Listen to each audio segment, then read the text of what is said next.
with a cigar, and then you read. I mean, that sounds pretty fucking amazing. I mean, I would do a shot of espresso, personally.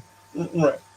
Now, I walked then you into get Dunkin' into your- Donuts the other. I walked into a Dunkin' Donuts the other day, and my wife and kids, my kids saw the Dunkin' Donuts had opened a new location, and you know, we stop in, we get some donuts, and say, hey, you know, they have coffee here. The wife gets some gets her coffee. Kind of tastes like cornflakes, frosted flakes to be exact. I look at the guy square in the eyes, and I'm like, I need a red eye. Do you have something like that? He's like, a what? I was like, okay, do you have an Americano? Yes. Put all the espresso you have in it. A little bit of sugar and all the espresso. Hold up. My brother in Christchurch. Have you ever had Cuban coffee? No. If the planned Florida excursion does occur, you'll be on the right side of the state to have a Cuban coffee, and that needs to be a thing that happens.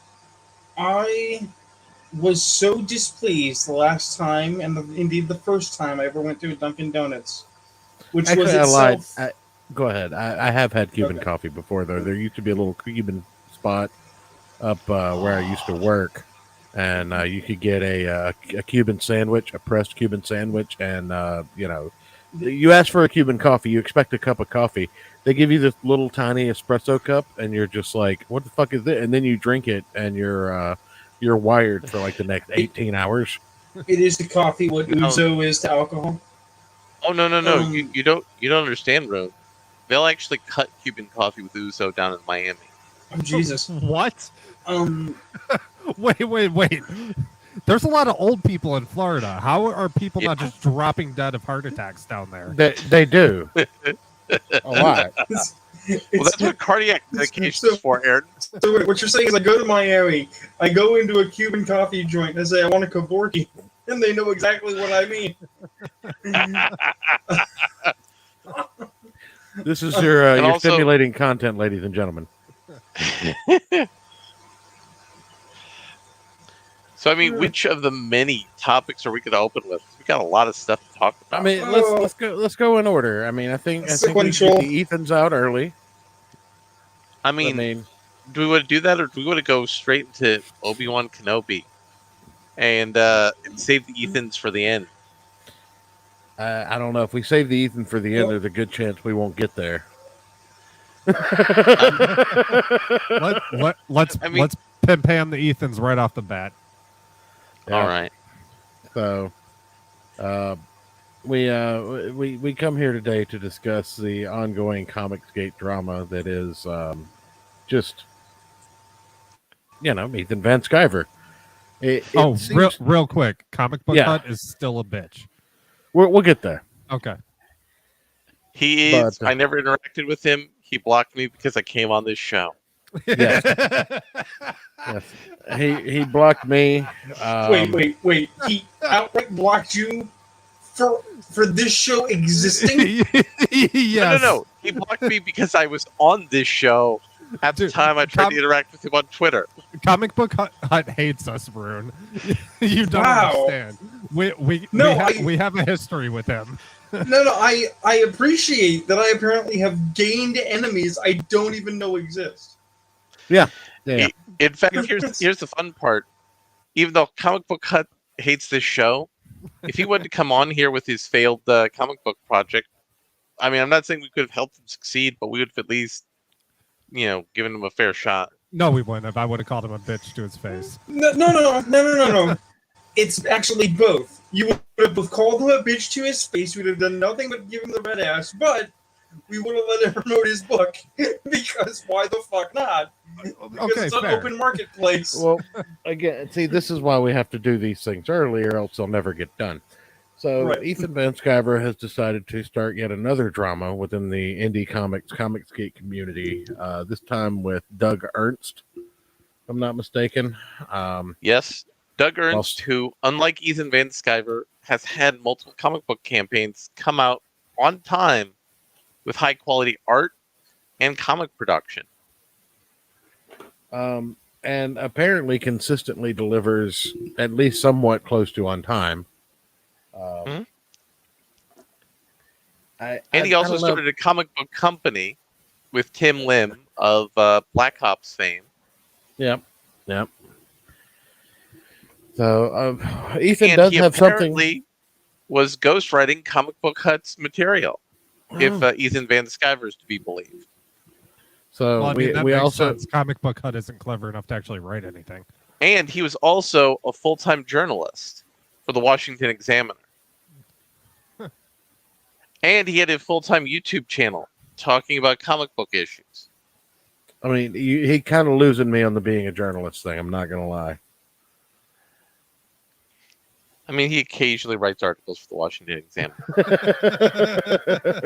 You mean he has a monkey that slaps the keyboard, and every so often he actually makes sentences, he copy and pastes them, and sends them to the New York Times?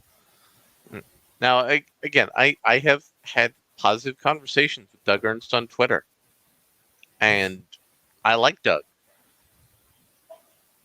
And Doug's homie. I mean, Larry, West. you can have a positive outcome from a colonoscopy. It doesn't mean it's a good time. Real quick, what was the catalyst for me sending you guys that picture of Mila Kunis from Forgetting Sarah Marshall? Oh, the tits? Yeah. I don't remember. But it was nice because it was in the middle of a really slow, boring day at work, and I was like, "Oh, hey, Mila Kunis's tits. All right, the day's a little better." I am disappointed in Doug Ernst for dealing with Comic Book Hut in any way, shape, or form. Larry's just like, I'm just blowing past this tit conversation. No, I was finding the link for Ethan Van Sciver stuff because it's not just Ethan Van Sciver, though. Ladies and gentlemen, we have come to a scientific conclusion here at the Church of Failure. We are not just a religion, but a scientific organization. And we have done some very, very in-depth research into Ethan's as a whole. Ethan's on the internet. We have developed a Ethans that are lol cows theory. I have this sense, and it's not all Ethan, because there are Ethans in the world who do not put themselves out on social media as a human sunbeam or the best in the sector or Teddy Fresh, and they seem to be okay. Yeah, Ethan's out Ethan's out in the wild. They're typically fine. But it's when you confine them to the internet, we here at the Church of Failure have looked into the wilderness, and we see here the Ethan in its natural habitat. Note the sloping cranial ridge and bulging stomach as it scratches itself under the sun. And that lump from the fatty liver. Yeah. Oh, man. I feel bad for Wes because he had Ethan Van Sciver on, and then the next day this all broke. Now, so we will start with Ethan Van Sciver, and I've got a tweet pulled up here that pretty much encapsulates the ongoing issue. Instead of taking the time to meaningfully respond to his backers or finish his project or anything like that. We've got Ethan Van Sciver here stirring up more controversy around Doug Ernst and Comic Book Hut because apparently Comic Book Hut has been being fed topics from Doug Ernst for some amount of time, if these email screenshots here are to be believed. Now, what Doug Ernst said is he sent Comic Book Hut's clips of things Ethan said that were scurrilous. Which is fine. I mean, I don't think these two have ever put themselves out as great friends, especially after the beginning. My memory's a little fuzzy on it, but if I'm not mistaken, there's been some bad blood between these two for a while. Yes, because Doug was like Captain Cummings. He was one of the early people in Comicsgate, and then they had a falling out with Ethan. and they had a falling out with their buddy Richard for glomming onto Ethan. So the tweet reads, Comic Book Hut is a YouTube channel that makes despicable videos about Comicsgate filled with lies. Tonight, Hut himself revealed that almost all of his videos were created and fed to him by Iconic Comics' Doug Ernst. This is a huge betrayal of our shared fandom. Very sad. Now, I don't give a shit about either one of these people, truth be told, on a personal level. I've never had any human interaction with either one of them. I'm sure they're both great in their own capacity. Except however, well, I'm talking about Doug and me. So, however, I fail to see the difference in a tweet like this and a tweet about Ethan Van Sciver being a Nazi and trying to cancel one of his campaigns. Right? Hmm? Also, it's very hypocritical, and you fellas know a little something about me. I'm a pretty easygoing guy. I will let a lot of shit go, right? Like I will let a lot of shit breathe by and just take another shot. But one thing that really just burns my asshole is hypocrisy. Also, Doug doesn't do crowdfunding anymore. So, well, that's neither here nor there. He shouted out Iconic Comics to try and draw heat to Doug's job. Mm-hmm. And also, Ethan's boy, Richard C. Meyer. I almost got the gay married there for a second. Richard C. Meyer has been glowing about the Iconics comic model for production. In the very beginning of all this shit, said that was the model that needed to be the end goal. $25 comics are not a sustainable model. It's great when you're first starting out and people are happy to help you get there. But your first and second project that you crowdfund really should be designed to net you enough money to not have to crowdfund again. Well, here's the thing about this situation as a uninformed person, because you know me, I'm often on the outside looking in on comic stuff, despite being a comics person and hopefully one day a creator. When I heard that this was happening, before I actually knew the particulars, and even then, I still don't have the whole story, right? Right. I saw a post about people being mad at Iconic Comics for not promoting their book. And I said, that's fucked up, because helping each other out should not be transactional, right? We've had people on this show who we've helped out, who have not in turn helped us out, and that kind of sucks, but it's like, you know what? We hope them well. There wasn't a handshake saying, well, I'm going to scratch your back, so you got to scratch mine. Exactly. But Doug and Tim don't promote other people's books anymore. Well, let me finish here. They started comics. Let me finish here. The thing of it is that not knowing anything and going, that kind of sucks, guys. That people are going around talking about being transactional and really shouldn't. I then started to see the other posts, the other arguments from Ethan and Doug and Hut and going down the list, and all I could do was sit there and think, oh my god, these people are awful. And the reason that they're awful is because none of this is about books. All of this is about drama. They're deflecting attention away from books in the name of Comicsgate to instead rally about who has the bigger dick. None of which is good for the industry. None of which is good for the business. None of which for the record, it's me. Well, of course it's you, Ayrton. We all know you're carrying around 2 sausages and a salami strung together. That's not the point. According to my suspended Twitter account, it's the world's largest micropenis. But ultimately, my point is that you've got all of these accusations flying from all of these people who, if you don't know, you don't know, right? And on the outside, it looks pretty skeevy, and then you get inside, it's more skeevy. There is no level at which this isn't a garbage argument by, frankly, hi Ethan, I hope you're listening, garbage people who should know the fuck better. So, now, Rune, I'm kind of interested to hear your take on this. I have a feeling, Larry, you're familiar with Eric July. I am. Okay, Rune, are Zuby. you familiar with him? I am not. Not Zuby. Zuby's a different. No, it's the same guy. That's the same guy. So That's the I am meme, not though. familiar. Don't fuck with the meme. there's also a meme that Eric July is also a tranny who used to be called Mercedes July. No, I'm not going there. Okay, I mean, I know, I know a guy named Carjack Malone, but that's not the point. But anyways, Watermelon. So he's a comic book nerd who's also fed up with the wokeism in comics, and he's starting his own comic book company that he calls the Rippaverse, because his Twitter handle is Rippa59. Young Rippa, yeah, or young Rippa59.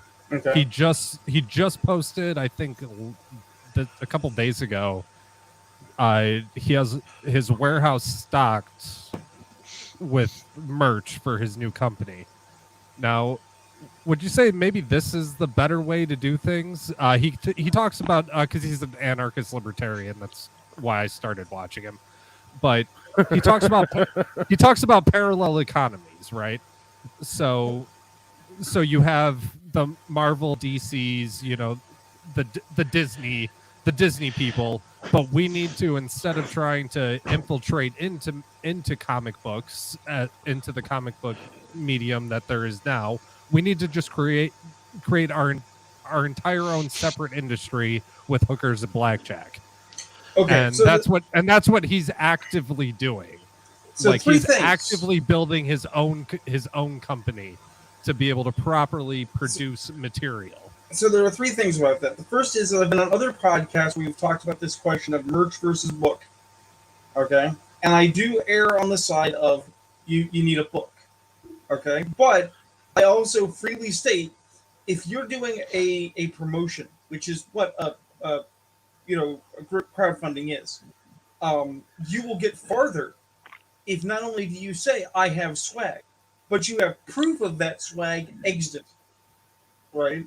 Because if you say, I'll sell you a comic book and an action figure, people are down. Okay? So how I understand it, he's using this to procure, like selling hats and t-shirts, to procure money to then be able to print comic books. Sure. Kind of like Peter Cimenti. Hold up, real talk though. Marvel Comics and DC Comics make more money off of merch than they do off of comics. Oh yeah, absolutely true, and that's reasonable. My thing is like, okay, you have swag, that's great. Do you have a book? Do you have a plan for a book? Let's not fumble the bag here. We're getting a little off topic. That's very little to do with Ethan's. Well, I mean, I'm just saying, Ethan's busy trying to produce merch, like I'm just saying. I'm just saying. My next question is, do you have a book? Okay, because the third point, the final point that we can move back on to Ethan's or whatever, is what is your readiness for submissions? Because a comic company lives and dies by product, and the thing that I have found by observation is we're still swilling. We're literally rolling around in the self-made man mythology, where it's one person, one book, one production, all the success. That's not going to work. You want to make a comic industry that succeeds, you need to build the production side, and then you need to open the door for artists and authors who can't get in the door at the traditional media. That's what he's building towards, but he's starting with merch to be able to fund this, because that's cheaper and easier to produce initially. If he succeeds, I'm front door to submit, because I'll submit anywhere. I'm a prostitute. But that was my question. Do you think maybe this is a better idea than this? We're getting off topic. We get the ultimate answer is if it works. So, Church, what do we want to do to wrap up the story of Ethan Klein, blow up the NRA, Ethan Ralph? Oh, we haven't even gotten to the second part of the story. We're not wrapping up. We're moving on. Ethan more Ethan. We have to talk about the colossal fuck up that is a rage pig. The what? That is a rage pig, a hollering hog. Oh yeah.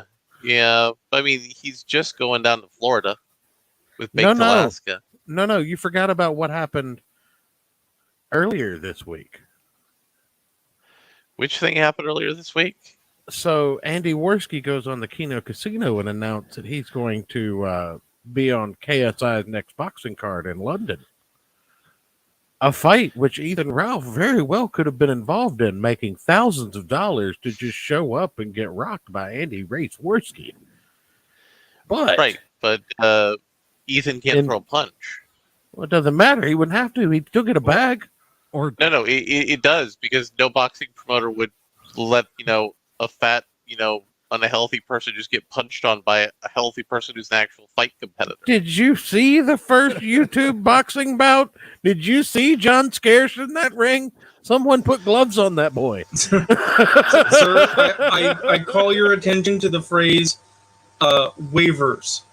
As long as they sign waivers and they're fully cognizant of the results, you can get away with a lot of shit.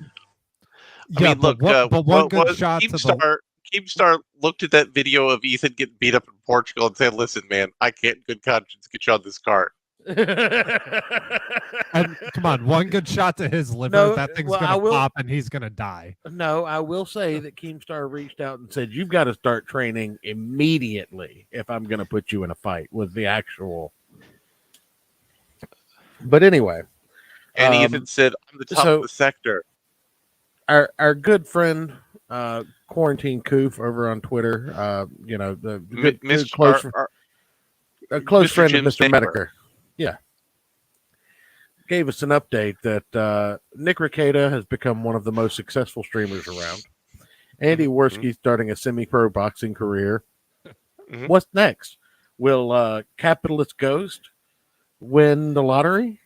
Will a Puerto Rican woman show up at Gator/Frogger's front door and demand sex before throwing a remote at him? Who will receive their next cosmic blessing for A-logging Ethan Ralph? Will Cognificent and Dan just get a windfall of just British find out that they're British royalty and be sworn in after the Queen dies? I mean, really, what will happen? Cog could literally be the king of England after this, boys. But everyone who Ethan Ralph sets their sights on and gets rocked and turned by. I mean, I'm pretty sure Mr. Mediker's cancer will be cured at the end of this arc. And I'm pretty sure Flamenco will find a Dom mommy to peg his ass. Right, with a wooden horse and everything. Yeah. I mean, just us barely. Mitch, our friend Jesse over at Deadman Podcast or Mr. Deadman, he's got good things coming for him too. Apparently, because he's been A-logging for a long time. But I'm even us just mentioning it. I mean, we might find a 20 on the ground tomorrow, Ayrton. I'll let you know. I swear to God, if I find a 20 on the ground, you guys are getting a text message. Two things. One, can I mention that when you're talking about Ethan Ralph getting rocked, all I can think is that somehow he's misunderstood the lyrics of Queen's "We Will Rock You" and thinks it's like rocking himself is a win. Oh no! He keeps going into public settings and getting into fights that he has no possibility of winning. The other things I just got those out there. Are you ever going to send out a notification so people know that this show is going down? Because I put a tweet out, and I did not get updated on this tweet. I didn't tag you guys because I'm an idiot. Oh, okay. Well, that explains everything. But I put a tweet out. So, okay. I mean, shame on you for not monitoring your Twitter. I was monitoring my Twitter. That's why I asked. Well, you got to put it on latest tweets or you'll never see me. I'm never going to pop up. No, I'm never going to be in that algorithm, though. Have you seen some of the shit I put on Twitter? Yes, that's how I know we have things to talk about. But no, Ethan Ralph has become just a laughing stock. Going from his height, okay, some of you guys might not know, but this man used to have, what was it, 30,000 subscribers on YouTube, 10,000 live viewers on some shows. I mean, he ran a midnight talk show on the internet talking about right-wing conspiracy theories and had 10,000 live viewers at midnight and would run for 4 hours. Had some of the most interesting guests on. You know, you don't agree with everything that's said, but I mean, this was a golden time. And all this cocksucker had to do was show up, turn on OBS, and just sit there while his co-host basically shouldered the entire show. And much like this show here, you show up, you turn on OBS, you press go live, and then you just make money hand over fist. That you don't pay your child support. He was married to a woman who he had no children with and lived in England, but she was on her way to becoming a doctor, and she was like based and red pilled like he was, if not more so. And you fuck that up by cheating on her, and then your entire world comes crashing down in flames. Like, how do you fuck that up so terribly?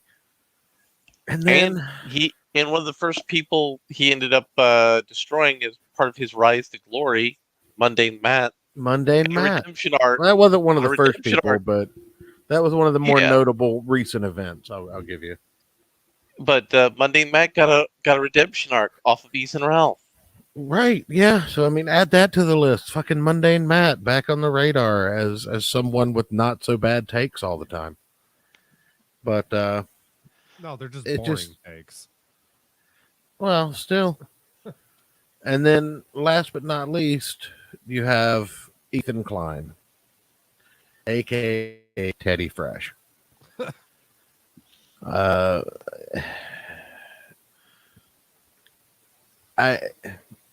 don't know a lot about Ethan Klein because I can't stand the sound of his voice. But what I do know, I mean, he's an internet communist, is that he used to be a very, very well-liked and well-noted comedian. He used to cavort around with iDubbbz. Mm-hmm. He made funny videos, and then he got a podcast. Mm-hmm. And his podcast became very popular because of his following and the things that he said on his podcast. And ever since then, it's just been one shit take after another, culminating in a feud with Keemstar and threatening to kill legal gun owners and bomb the NRA and several Republican politicians. Live on air. Which I just want to say, by the way, most people in the gun community nowadays, at least like my generation and younger, we hate the NRA. We hate the NRA. They're a bunch of FUDs, which is the gun term for boomer, for any of you who don't know. The NRA supported gun control going all the way back to the 60s, y'all. They always have. Right. They're assholes. No, Firearms Policy Coalition, Gun Owners of America, USCCA. Jews for the Preservation of Firearms. Yeah, those are all way better organizations than the NRA. Here's the thing. I want to be clear. I'm not a gun owner, but I recognize bullshit. Okay? Let me be clear. I'll be clear. When I was a young author, I was really enamored with the idea of joining the Science Fiction Writers America, SFWAFA. Okay? And I actually looked into it. Okay? What do you need to do to join SFWAFA? And it's the old bullshit, the same bullshit for trying to get published in a trad book. Right? You have to have an agent, and you have to have published in chosen venues they accept.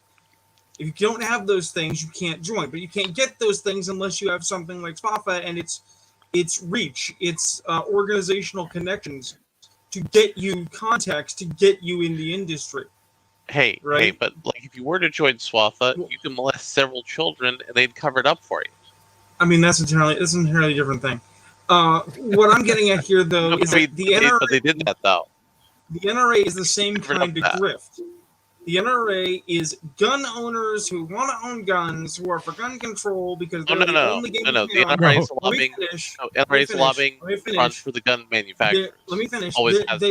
They want you to believe that they're on your side and they're here to help you. But the fact of the matter is what they want to do is collect your dues for being in the NRA. That's all they care about. Yeah, they're a lobbying front for the gun manufacturers. Well, it's worse than that. They're basically a money laundering organization at this point. Yeah. They're basically just taking donations and not doing shit. They let the bump stock ban go through that Trump signed. They did nothing to fight that. In the 60s, when everybody wanted to ban guns because black people were using them, they were 100% behind that. Which is weird because they started as an organization to arm former slaves and teach them how to shoot. But yeah, no, the NRA is not good. No, but I mean, the fact of the matter is these people are allowed on fucking they're still allowed on YouTube after threatening to bomb the NRA. And because Twitter. Of their Twitter. Oh yeah, after allowing or after deplatforming people for much less. What is this you sent me, Larry? They're gonna make me cringe. Probably. Remember, Church, there are two wolves inside of you. One is based, one is cringe. Oh yeah. Oh, we will get to this if we have time later. Anyway, in closing, I think the drastic amount of scientific development that went into this, we can conclude at this point that Ethans with an internet presence slowly develop a parasitic organism who use the first letter J in their moniker, aka J Dollar or J Danks. I'm wondering who the J that follows Ethan around is, or Ethan Klein around is, or did that? I have to do some research into that. But it just don't be an Ethan on the internet, kids. That's really why I wanted to bring this PSA to you. Friends, don't let friends be Ethan. That's correct. That's a great way to sum it up, Rune. But in any event, I believe you wanted to go on about Obi-Wan and what was the other? Well, we got Obi-Wan and Miss Marvel. We have the Ezra Miller gay crime story. We'll get to Ezra Miller, but I know you wanted to speak on Obi-Wan and Miss Marvel. Is it Ezra Gate or Miller Gate? Neither. Gates are gay. Okay. But we can. It should be a wall. We can transition that into the alleged Padme series that may be coming in. Yeah, we'll do a little dance, but let's start off with since you weren't here, Rune, and since we didn't talk about Star Wars last week because you weren't here, why don't you open up about your feelings in the last two episodes and where we are with Obi-Wan as we're about to enter into the final episode next week, and then I cancel my Disney Plus on Thursday. I gotta stick around for the Padme show. No. Larry doesn't need a pan job. I think. Are you sure about that? Well, it was actually from Natalie Portman, maybe.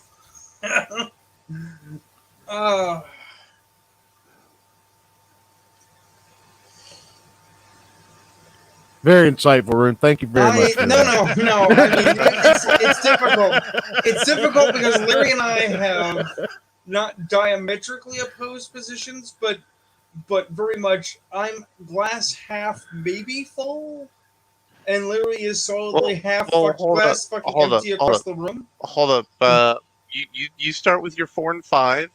I go with my 4 and 5. Then we talk about where the series is at right now. Well, I just want to say real quick, I think it's terrible and so stupid, but I'm kind of enjoying watching it. I have yet to watch it because I could care less. Okay, kind of like watching ISIS beheading videos. Like you're disgusted. No, those are entertaining. But so here's the thing. This show is almost as gay as the Taliban. Here's the thing. I can start talking about it by talking about what people are getting wrong in their color and their zeal to be on a zeitgeist and be on the side of the anger monkeys. the show does not actually contravene canon. It is fucking retarded, don't get me wrong. Oh no, it contravenes canon. It doesn't. It contravenes let him get canon, his point out and then give him your counterpoint. It fits into a space where there is wiggle room for a story. The problem is that on every level, at every opportunity that they could have done that story right, they decided to do that story wrong. And what's worse is that they said, hey, while we're doing this bad story, as the meme pointed out, let's use it as a stealth vehicle to sell people on new characters and new stories you didn't want and you didn't ask for. Because the rise and redemption of Darth Reva is not going to appeal to anyone. I don't care how much of a supposedly good actress Moses is. And the fact of the matter is, I'm sorry, she can't do action scenes. Her sword work is abysmal. She's clearly standing in front of a blue screen, waving She's so stiff. Hold up, Rune. In fairness, none of the action scenes are good because they're not actually using anybody competent to do the fight choreography. Well, here's why I was reluctant to this conversation. As I was struggling to find a. Wait, I want to disagree on that. Okay. That fight-ish between Vader and Obi-Wan, I think they did a good job, like, blocking and, like, plotting this. Like, it tells a story through the fight. Yes, because Ewan McGregor and Hayden Christensen actually have some experience doing this. Yeah, so there are people making the show. So there is a good fight scene. Right, but I'm saying the show doesn't have good fight choreography. As in, there's no good person directing fighting for the whole show. Okay. But we're doing the right thing in the scene. But here's the thing: the reason that I was reluctant to dive right in, the reason I needed a minute to like marshal my thoughts, is I talked to my mom. We love Mama Rune here. She's doing pretty okay today. Good. And I recently acquired, because I'm buying physical media now to try and preserve before it all disappears into the rabbit hole of streaming service garbage. Original series Star Trek. I'm not a Star Trek fan, but I grew up watching it. My dad used to watch it. My mom watched it. It's a thing, you know. It's a good thing to have.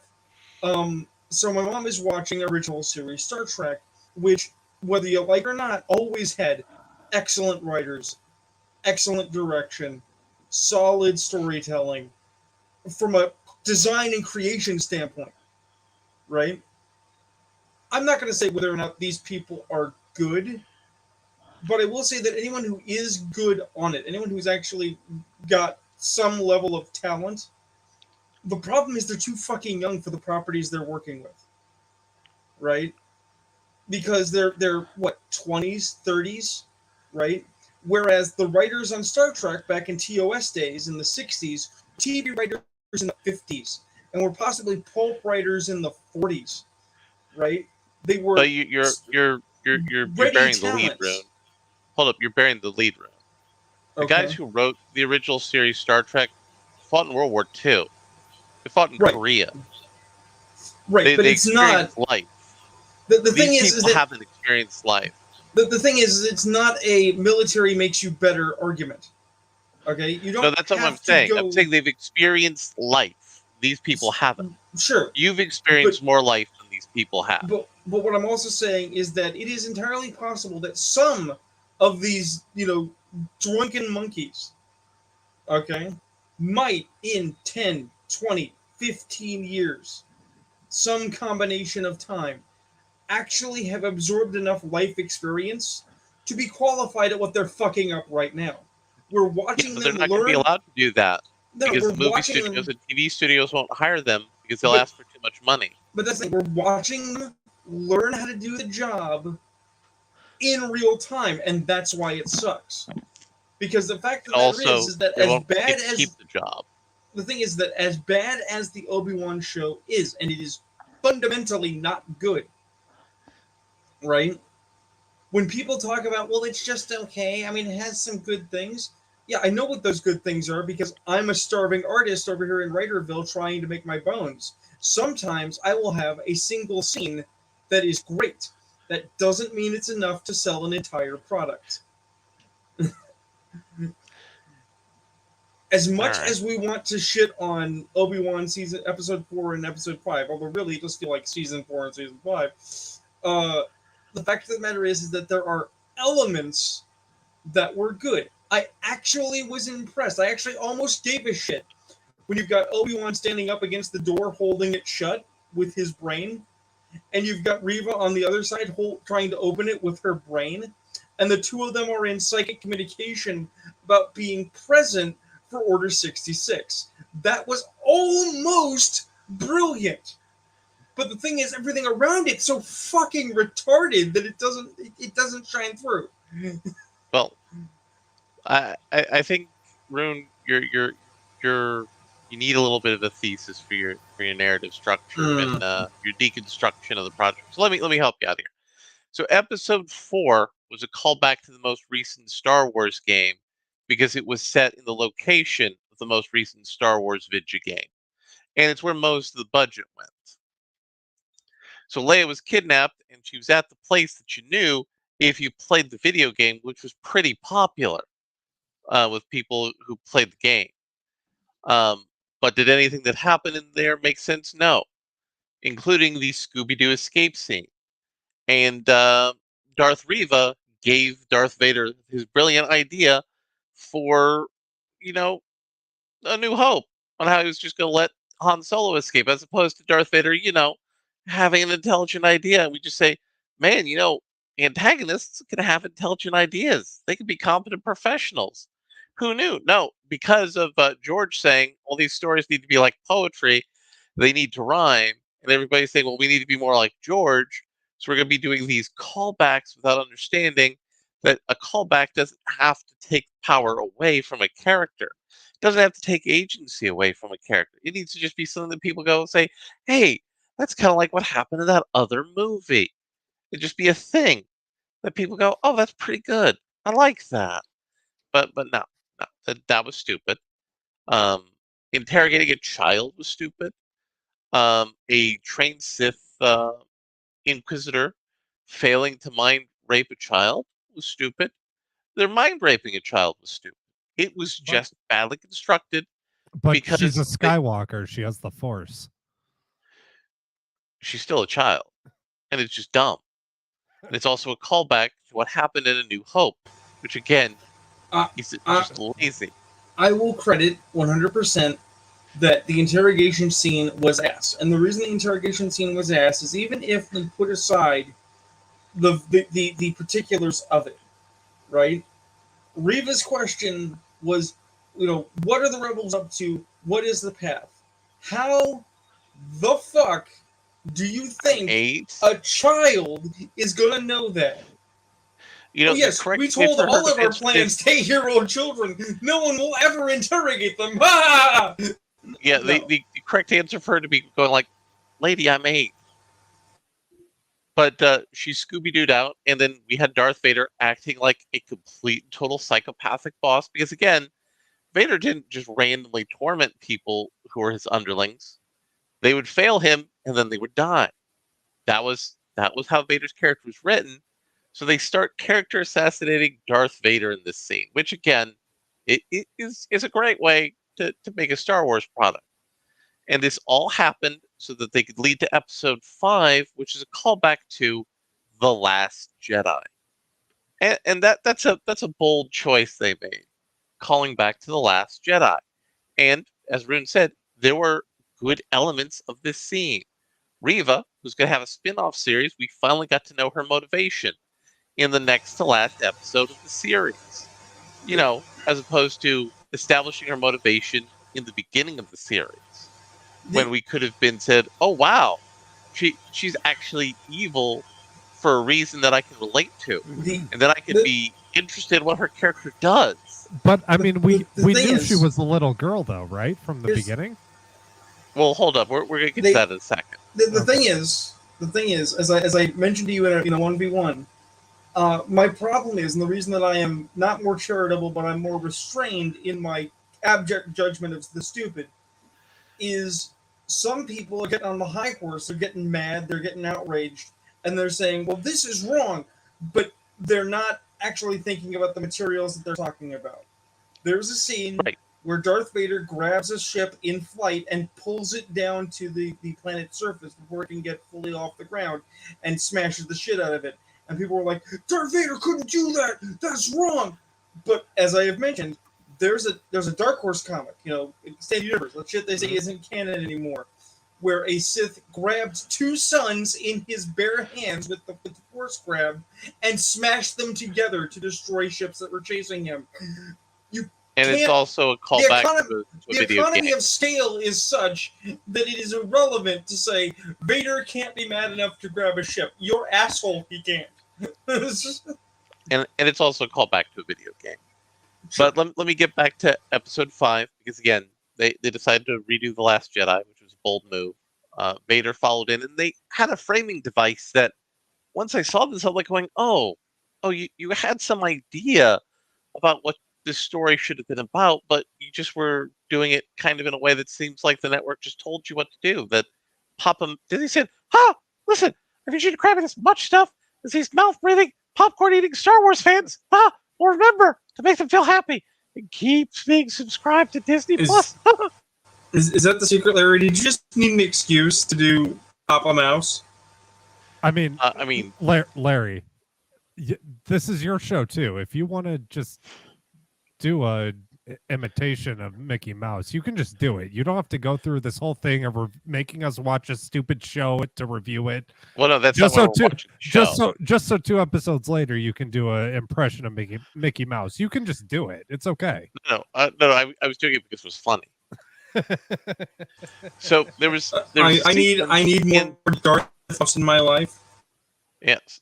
So there was a sequence where Anakin, Hayden Christensen, aged down with CGI, but not good CGI, and people using cheap, like $10 CGI programs on the internet said, here's how you do it better, versus the multi-million-dollar systems that Disney is using. So people should probably do something about that, about these big ones that don't work. But there's a duel between Anakin and Obi-Wan that's paralleling what's happening in the episode.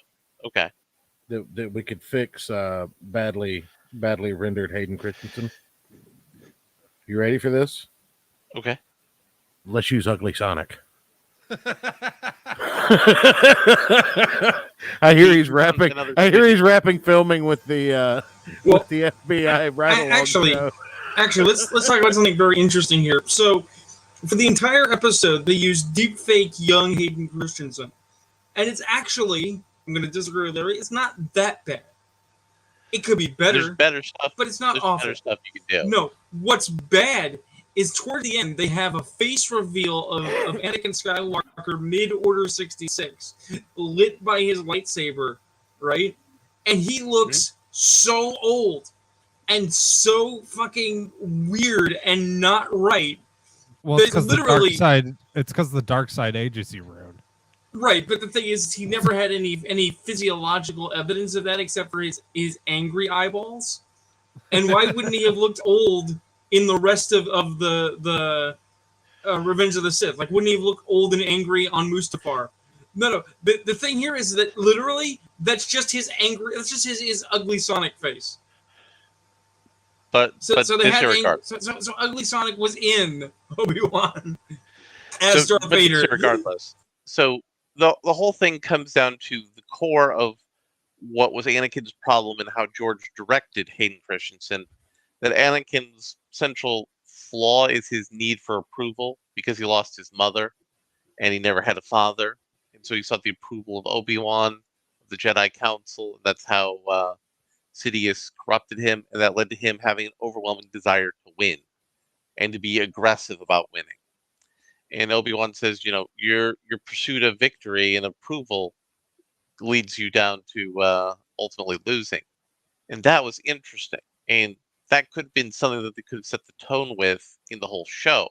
That would have been cat and mouse. That would have been nice if that was part of the prequels.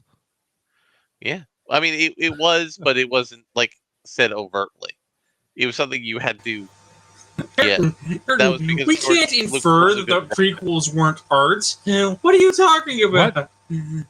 But let me go down, and then we have Reva's motivation revealed that she was one of the kids. All her friends got murdered in Order 66, and she was angry at the other Jedi, so she decided to join the enemies of the Jedi to kill Darth Vader. And this is supposed to be the start of her heroic redemption arc. I mean, that's not heroism. That's not something that you should be redeemed for, and not every villain needs to be redeemed.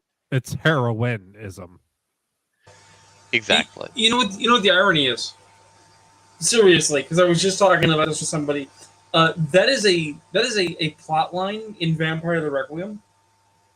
There's a group of Nosferatu called the Ezra who joined the Order Rakul to murder Dracula and became his honor guard because in the midst of planning to kill him, they went, maybe Dracula has a point. And that would have been far more interesting. If she joins the dark side to take out Vader and then changes her mind later. That would have been cool. But we can't have cool things in Disney Star Wars. Now, they had a nice fight scene between Vader and Reva, where Vader was toying with her, and I enjoyed that. But that was one of the few elements of competence in here. And the show ended with the reveal of Luke, and the implication that the villains are going to go after Luke next.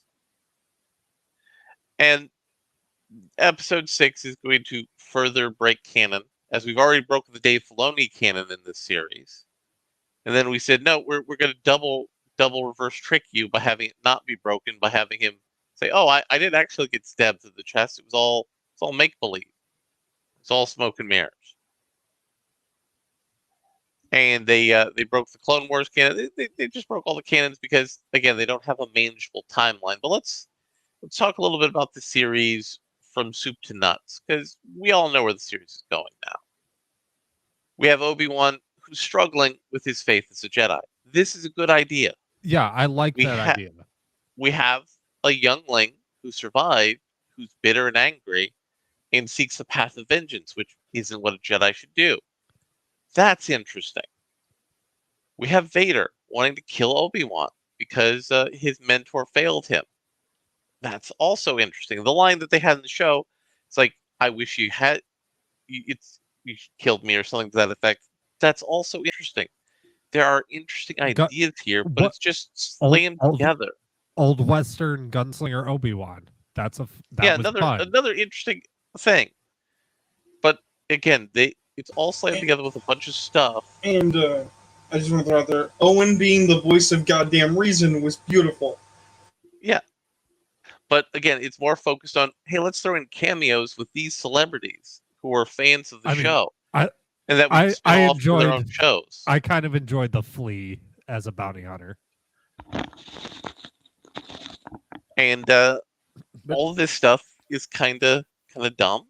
Well, and here's we could have had a character study about Ewan McGregor, a great living actor, about a man struggling with his faith, being forced to confront his failures, and then becoming the wizened master that he needed to be. But here's the thing, though, Larry. For all his faults, it seems to me like Obi-Wan really isn't the biggest disaster that Disney Plus could have put together. To me, it feels like... we're about to start on this Marvel. I was going to say, it seems to me that prize goes to another property. You mean Chippendale's Rescue Rangers, the movie? No, that was amazing. But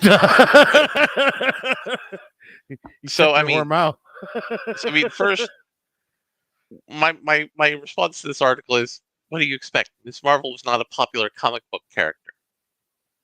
She was a very marketable character. Neither was Scarlet Witch. Scarlet Witch has been popular. Miss Marvel has never been popular. Kamala Khan has never been popular. What are you talking about? Rogue was a great character. No, I'm talking about Kamala Khan, Miss Marvel. Oh, okay.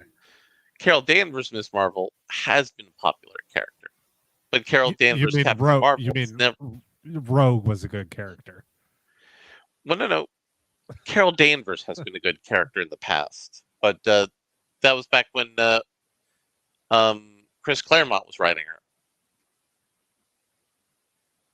And then later he had Rogue take her soul. But so Well, number one, let's just take a look at this article real quick before you get into your analysis, because I again, I don't watch a lot of things on Disney Plus. I'm excited for Multiverse of Madness next Wednesday. I'm gonna watch that, but I'm not giving them money to go see it in theaters. Is that finally dropping onto Disney Plus? Next Wednesday, yes. Oh, good. I'm actually gonna watch that then. Yeah, so will I. I'll even see if I can get my Roku set up in my mom's room so she and I can watch it together. So we Because can finally review it. Yeah. No, we can do it. We can do a more complete review. Right. So, in a world is a new, the world has a new hero in Inman Venali, Miss Marvel. Incorrect. Miss Marvel's been around since 2015 as Kamala Khan. Her new Disney Plus show has just landed. The bright and vibrant Kamala Khan is here. Generally speaking, audiences are loving it. So, wait a minute. I'm looking at this. Wait a minute. Hold on. I'm looking at this. I'm looking at this headline here. Miss Marvel suffers poor viewership. Well, poor viewership, guys. Go ahead. I have a solid question. When you say that they're loving it, are they actually going, "I'm loving it," or are they, loving it? Well, I believe they're actually audience saying is selective. I believe they're saying they're actually saying I'm loving it, just like the guy who created that jingle right before he necked himself. No, right. I'm pretty sure. I'm pretty sure they're just ordering McDonald's and going into a food coma, and singing the jingle while the show is playing. Right. Yeah. So anyway, the Direct's own Savannah Sanders noted how the show has its own unique voice and something to say, while also grounding the MCU in a way few projects ever have. I mean, it's not actually that unique. Even despite the praise, we'll get there. Despite the praise, there is a usual loud minority of children review bombing the show for all the wrong reasons. It's because it's cringe. Not that there's ever been a right reason for the practice in the first place. Benali's excitement for the role and her general love towards Marvel should be reason enough for most fans to want to tune in and check out the hero. Not to mention how she'll be going on to star in next year's The Marvels, which will continue to cement Kamala Khan as a key member of the MCU.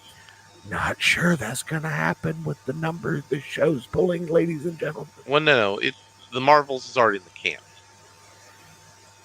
Despite the positive reactions to the new Disney Plus series and the limitless potential the story has, the ratings for the project viewership in its first 5 days are in, and they don't quite reach the same heights as other series.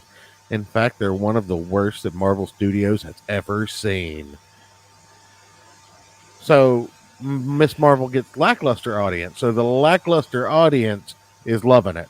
That's the poor viewership of a lackluster audience is loving it. Is that where I'm at? Am I up to date?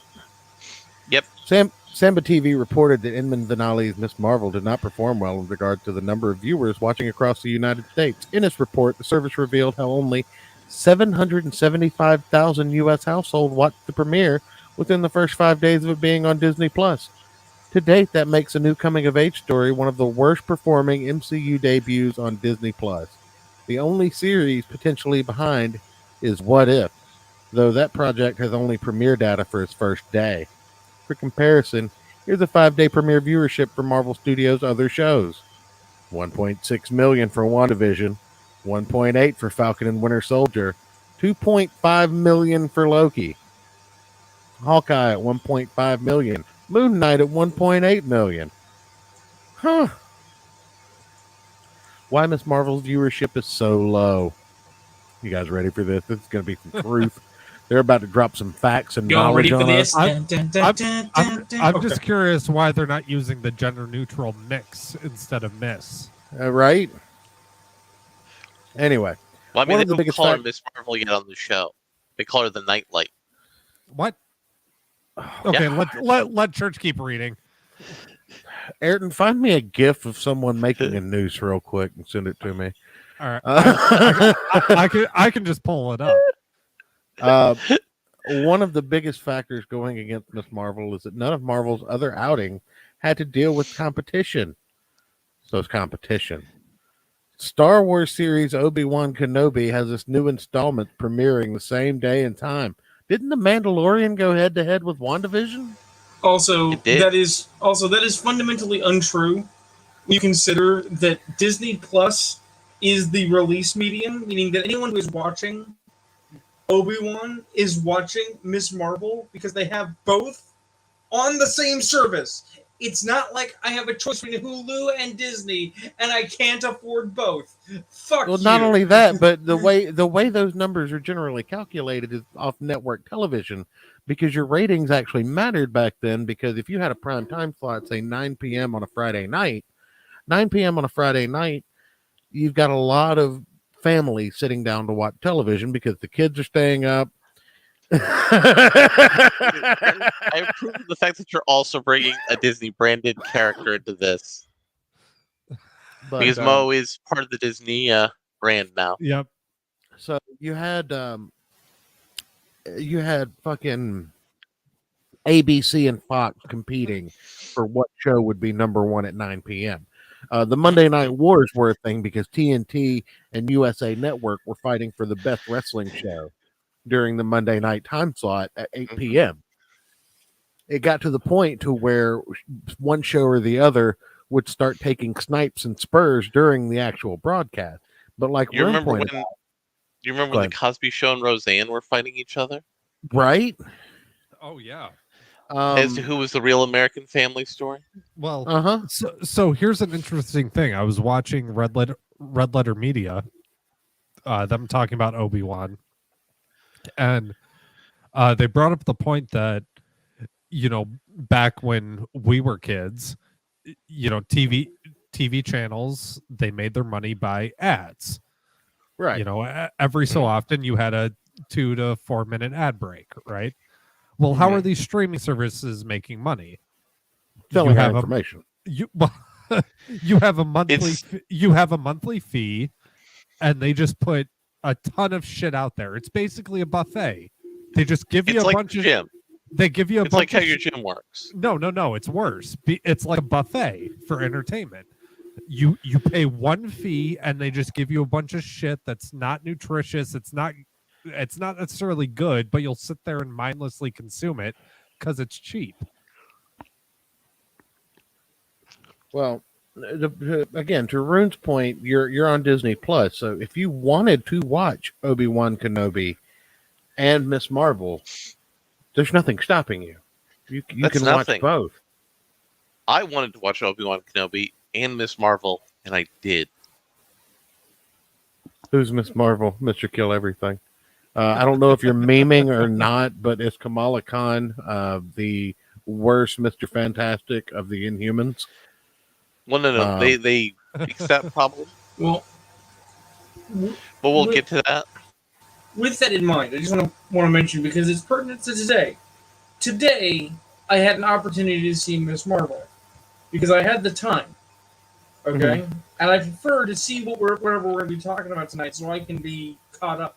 I've seen episode 1. I haven't seen episode 2. Why haven't I? You know I don't watch any of this shit, right, Ron? Yeah, I'm the smart one. I try to be more dedicated to the show than you. It's fine. Well, yeah. My name on the show is cool. I don't have to see again. I'm pulling the perfect Ethan Ralph. I just show up, I put the shit up on, I hit stream, and then I just sit back and collect the not money. I had a limited window to choose between option A, running a game, B, painting some miniatures, C, watching Miss Marvel, and then doing Mom's dinner before show. Right? I ran a game, did Mom's dinner, and came to show. Miss Marvel was that low on my to-do list that when I had the opportunity to watch it for this program, I was like, nah, I don't need to watch it for this program. We all know what we think. I mean, I had the opportunity to either watch Miss Marvel episode 1 or smoke crystal meth. And I was kind of tired after work, so I decided to smoke crystal meth instead. I was going to say, how are your gums doing? Mr. Kill Everything. Now, hold up. You could smoke crystal meth and watch the show. the same time. It'll kill the buzz. It'll kill the buzz. Mr. Kill Everything found his copy of. Mr. Kill Everything found his copy of Kenobi on the high seas. Everyone, let's give him a round of applause. Woo! Good job. Good job. I thought we always like to support, the imports. Yeah. So anyway, back to the article. Arun, you only saw the first episode. Hold on. Let me finish the article. This is true. But carry on. So not only does it have competition, but it's going against Ewan McGregor's fan favorite character, whose show debuted with 2.14 million viewers during that same window of time. The game was rigged from the start. Despite these numbers, it's important not to correlate the audience size and quality. They're not mutually exclusive. Many have declared Ms. Marvel to be one of their favorite MCU series to date. Despite immature review bombing taking place and low-scoring performance. Seeing the upcoming Andor and She-Hulk will both overlap as well, these lower audience numbers could become the norm. Many feel Disney should consider releasing Marvel and Star Wars content on different days, which would help each project perform better and remain part of the internet conversation for longer. Hopefully, they'll see sense in that strategy, or else it will only get worse when these two projects are released down the line. First 2 episodes of Ms. Marvel are now streaming on Disney+. All right, so real quick, my takeaway from this. I think this article's a troll, to be completely honest, because there's no way someone can actually believe. Also, I found a video of Rune after watching Marvel. I can't believe that this person actually believes that because these two things were released Kurt Cobain. It is Kurt Cobain. Fuck you! I don't want to be Kurt Cobain. I mean, you can sound like Johnny Rotten or something. Like I just said, though, and like Rune pointed out, just because these two were released on the same day, it doesn't impede anyone's ability to watch both projects if they wanted to. I literally watched both. I think what Disney's going to take away from this is that Star Wars has a more devoted audience who will more than likely tune in even if a product is subpar, as opposed to Marvel Comics with a dwindling audience because of content fatigue. Or Ms. Marvel was the only one of the MCU shows released that didn't have a legacy character from the movies or a movie tie-in. Also true. So we will see She-Hulk perform similarly. Yeah. Moon Knight was different, but Moon Knight had a bigger star in it in Oscar Isaac. So they may just figure, oh, hey, let's not have anybody fresh and new. Moon Knight could be argued to be fan service, believe it or not, because Moon Knight has a huge cult following, and people have been clamoring for him to appear in the game. This wasn't something for Moon Knight fans. But it was something that Moon Knight fans had been clamoring for, is to see Moon Knight in the MCU. Yes, but we needed him to ask for his $20 from Dracula. You're correct. Took his money.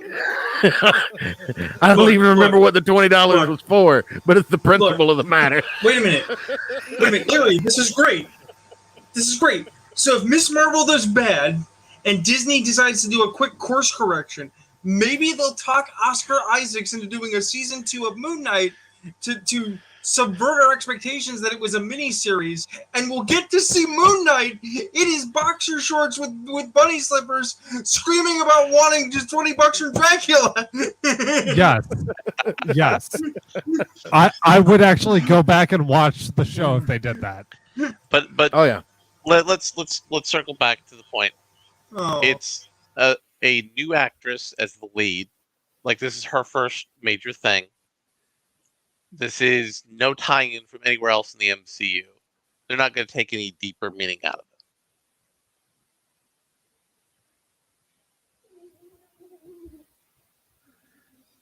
Oh man. I mean, so again, on just in the seamless transition, we're talking about Star Wars. Let's bring this little. We haven't talked about Miss Marvel because Rune finally saw it. And Oh no, he said he didn't see it today because No. I saw episode 1. I did not see episode 2. So we can talk about episode 1, and I can talk about episode 2. I mean, what's to say that hasn't already been said? It's an 80s and 90s teen drama with a very thin superhero veneer. It's less superhero in it than the Power Rangers. Look, no. I'll tell you exactly what it is. Okay? It's iCarly with a superhero. Yeah, but not even like a heavy pink superhero, just very thin. It's literally...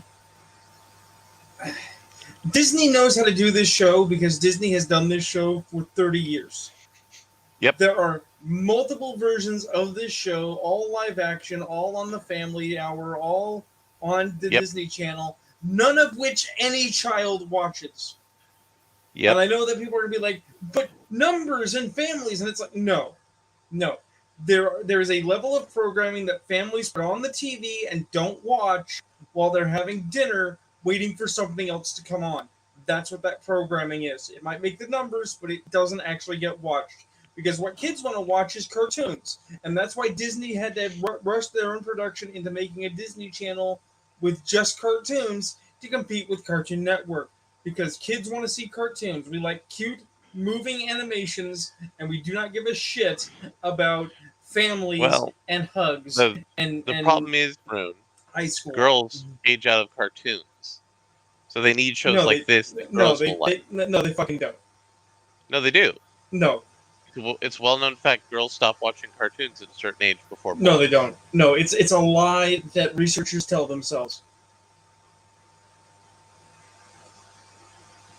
And what's worse, it's a lie that young women reinforce because they know that society is telling them they're not allowed to like things. Well, I think this is a larger conversation for another day because it will take us entirely too far off the rails. Oh yeah. And we have to talk about Ezra Miller's gay crime spree. But we're not quite done yet. We have some more Star Wars to talk about. Oh boy. Oh yeah, the Natalie Portman rumor. Oh no. Oh, the racism. The racism. Yes. Racism. Wait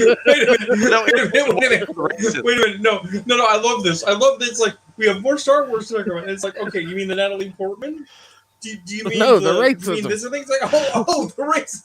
Of course, the least important problem in Star Wars.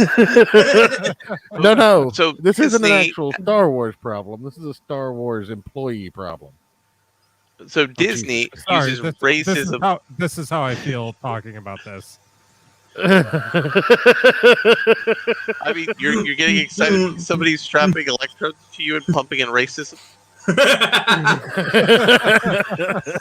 Direct to his dick. Because you see, Disney uses racism as marketing. They get a substandard. I pulled the wrong gift. Hold on. Okay. Oh God. So Disney uses racism to insulate a insecure or bad project. Wait a minute. Disney uses racism to enslave? What? Insulate. Okay. So I heard enslaved too.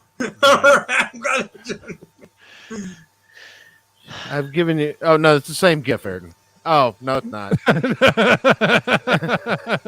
I'm done with you. I'm taking your power away. I don't care if I lose control of the show from. You said that last week too. If I lose control of the show from now on, I'm just going to let it go. I don't care anymore.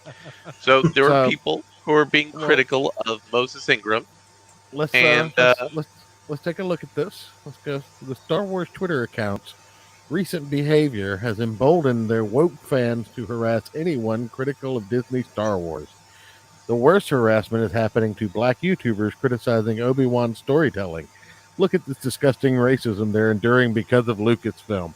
So, the implication of this person is that Lucasfilm, just like Johnny Depp, is corralling the herd of cats that is the internet to attack. Oh, no. Church. That account mysteriously vanished from Twitter. Oh, did it? Yeah, that account that posted the racist image is just evaporated. Oh, okay. It's not like it's banned. It's not like it's suspended. It's just gone. And it's a clearly obvious bot account. Also, YouTube, this is just reporting on the topic. This is in no way, shape, or form an endorsement of the aforementioned racism. What? Shut up, Ayrton.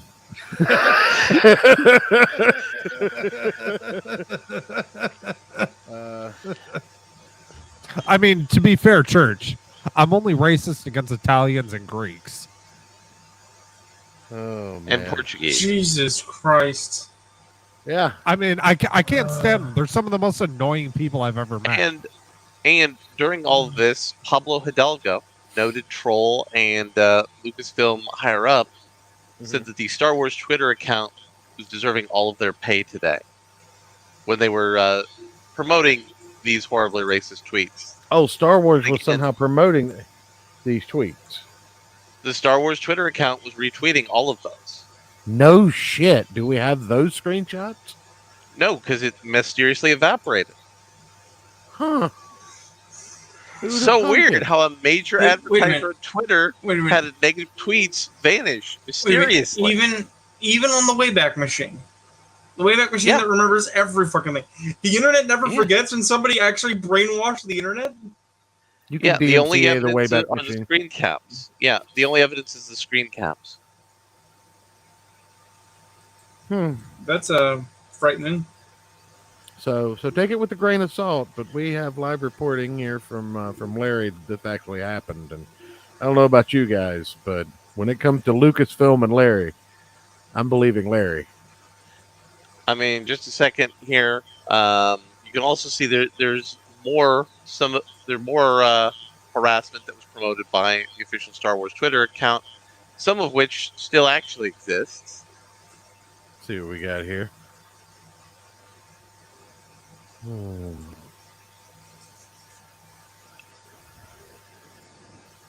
Data Racer again.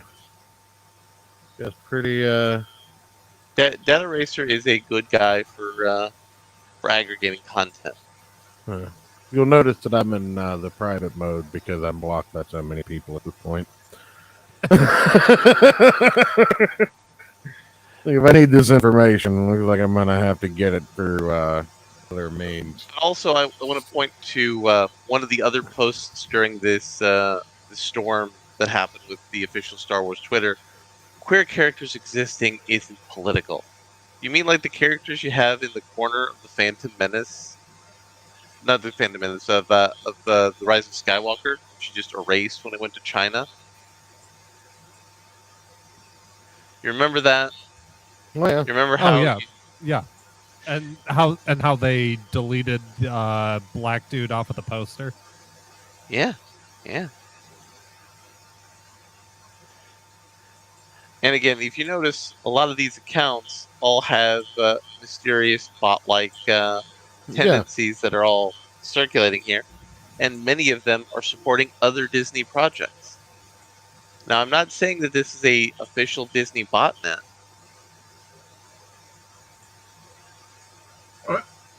I mean, can we hear the opinion of our Lord and Savior? Oh shit!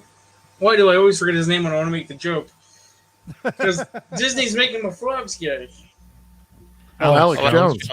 Yeah, can we hear the opinion of Alex Jones on this subject? Yeah. Star Wars has always been gay. So I don't care if you're homosexual, if you want to sleep with a man and kiss him right on his butthole. I just don't want him putting chemicals in the water that turn the freaking frogs gay. There we go. Yeah. Star Wars has always been gay. Is Alex Sorry, Jones' it's easier thing. to just do the impression instead of pull up a clip. No, I wanted the impression. Although this does lead me to a Mark Ruffalo image in my brain, where he's like, "That's my secret. I was always gay." Of him kissing somebody right on the butthole. Well, clearly, it would be Captain America. Eh? Oh no, it would be Mark Ruffalo. No, he'd be kissing Hawkeye right on the butthole. Okay, so it'd be Mark Ruffalo kissing Hawkeye on the butthole, yeah, and then looking at Scarlet or Black Widow, who's sitting in the corner in a chair and be like, "That's my secret. I was always gay." Yeah. So how can the speaking well, of, would either of you, would any of you guys be gay for Thor, Chris Hemsworth? No. No. no? All right. I mean, I'd fuck him in the ass. Look, All Clip right. it. Let's, Oh no, let's we're not. No, we're not going to look at Yahubi's Thor review for Miles Morales. We're going to look at Memology 101's review of all the What If Miles Moraleses. I thought that was going to be a perfect segue. No. We still have to talk about Natalie Portman allegedly coming back to reprise her role as Padme. Oh yeah, that's Yeah, right. I forgot about because that. we didn't actually so see little about it. Padme die. Except we did. There was like a funeral and shit. No, we didn't see her die. Every other time she But died, there- it was but a there was body a few- double. but There was What a if it was a funeral. body double? but What if it but was a body Ayrton, double she that had Anakin body fucked and got doubles. pregnant and died? But there was a funeral. Well, what if the funeral was to trick the Empire into thinking that she was dead? But there was a funeral. Right. What if it was a giant psyop? I mean, There were was they a putting funeral. chemicals in the were they putting chemicals in the water to turn the Jar Jars gay? Like, I mean, what- look at Jar Jar. Wait. Are you honestly trying to say that Jar Jar wasn't gay? all right, fair point. Why do you think the war started with Trade Federation in the first place? I thought that was code for Chinese because Taiwan #1. Taiwan #4, America #1. So yeah, there's a rumor that they're bringing her back. They're also planning to do a What If series for Star Wars because the What If series for Marvel was popular. So they're Yeah, probably it going was, to do lowest Padme opening for 1 and day of any show outside of Miss Marvel. 2. Well, remember, that's children review bombing. Always. I mean, the show is all just a bunch of man I- children, right? I mean, I am an adult. I mean, when I review bomb, it's adult review bombing. God damn it! It's good. It feels good to not be responsible for this one.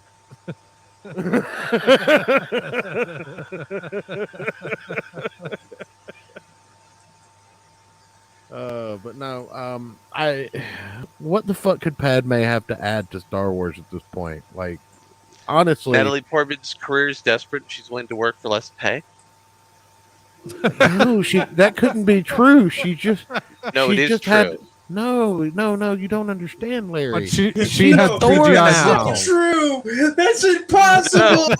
Larry. Hey, Miss Rena, she took a pay Hey, cut Miss to come Rena. back for. But No, she you don't church. understand. She had CGI muscles put on her. Come on, No, that was a lot of work. Guys, she's Thor now. Why would she be desperate to work for less money? That makes no sense. Because I mean, cocaine she is a paid hell of a money drug. before.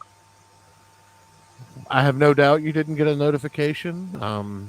I'm surprised we even still have a channel left. It's completely I honest. YouTube. I did in fact retweet and favorite that thing that you failed to send out. So I didn't fail to send it out. I failed to tag you, asshat.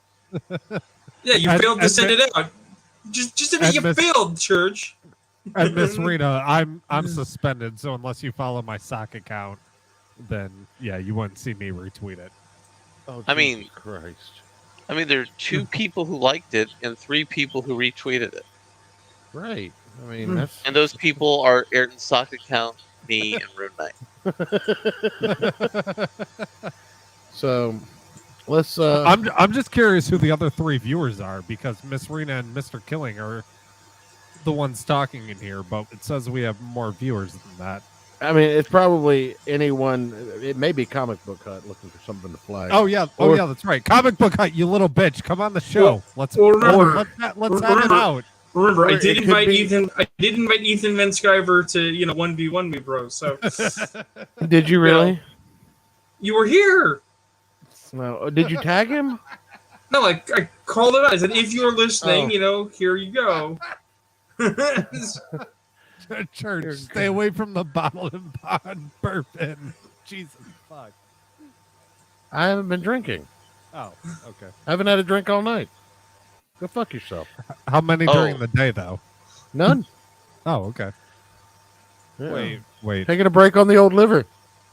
Pussy. Oh, by the way, It needs it. the next thing I'm posting is both Ethan related and Ezra Miller gay crime spree related. You know, excellent. Mr. Kill Everything. I would watch that. And I think you wait, can find that on the X Videos website. yeah, Oh, by the way, Ayrton, can we? did you finally get your copy of the Buckler to read? No. I have not.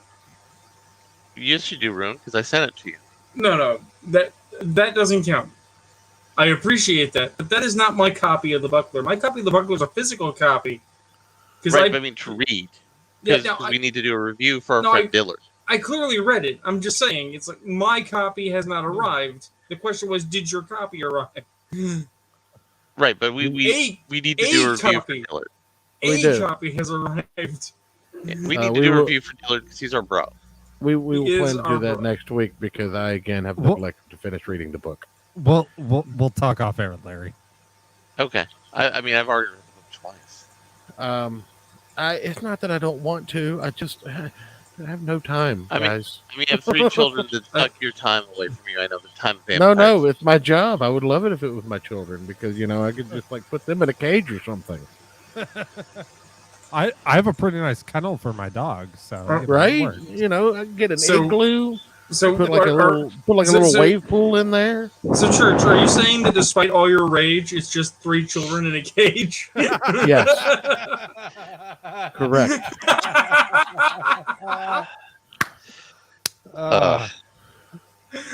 And I'll never be saved. But yeah, so let's take a look at this. We've got Ezra Miller on the docket. He's the hot topic on the internet right now. He is. And Mr. Kill Everything. What are you drinking? Let us know. What are you drinking, Mr. Kill Everything? So, why don't we start from the top with Ezra Miller? Well, which part of the top? This is such a fucking crazy ass story. Him starting to use alternate pronouns, him starting to dress up, him starting to beat people up in Hawaii. That's where I would groom start. Kids. Because, I mean, technically his grooming kids started first. Or do you want me to start with the beginning, how he was the fresh-faced young actor, everybody was excited because he was in a queer rock band. I They mean, thought he's Hollywood. totally not mentally unhinged. So Ezra started getting a career in Hollywood, and he started meeting people.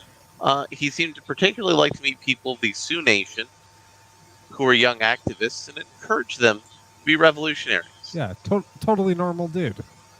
And he encouraged their parents to allow him to spend time with their children away from them. There were chaperones.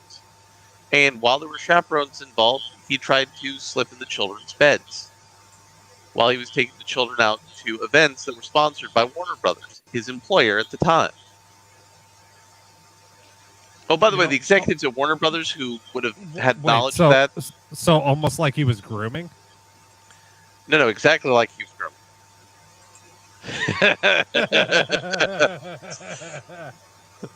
But the 2 Warner executives who were aware of this, they got fired when the new boss for Warner Discovery took over.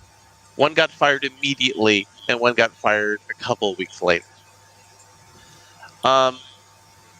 Ezra Miller started working on the Flash movie. He was extremely crazy on the Flash movie. He was a huge problem to work with. He was part of why the Flash movie's gone through like 3 or 4 directors. Hugely over budget. Hugely behind schedule. Literally the only director he's worked with so far in connection to the DCEU that he's not had a huge problem with is Zack Snyder. That was it. Thank you. God damn it. No. This is about a previous subject, but it ties around here.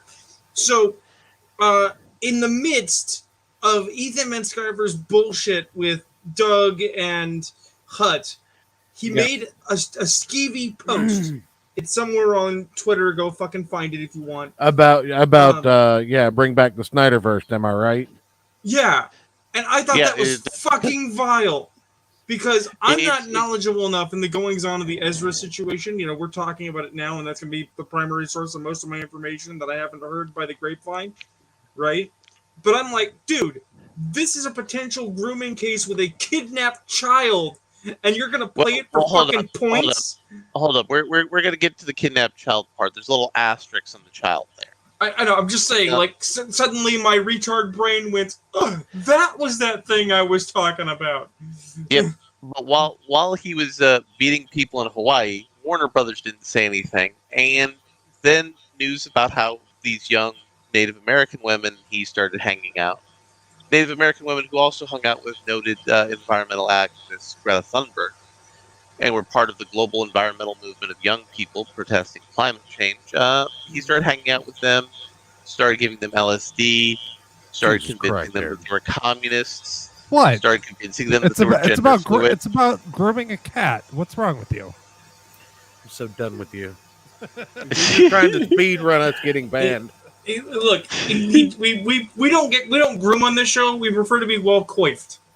Now, for one of the young women in question, her parents were also activists, and they were okay with this. They also sent their daughter to a pre-college. It's like a college that's 16 to 19. I have questions about these parents. Well, just hold up. Just hold up for a moment. Up until she went to this pre-college, she had chaperones the whole time, even though Ezra Miller tried to get into her bed during that time.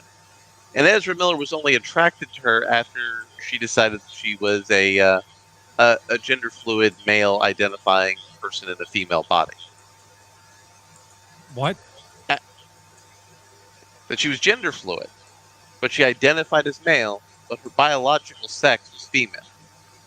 And after she came to that realization, Ezra was interested in her at 14.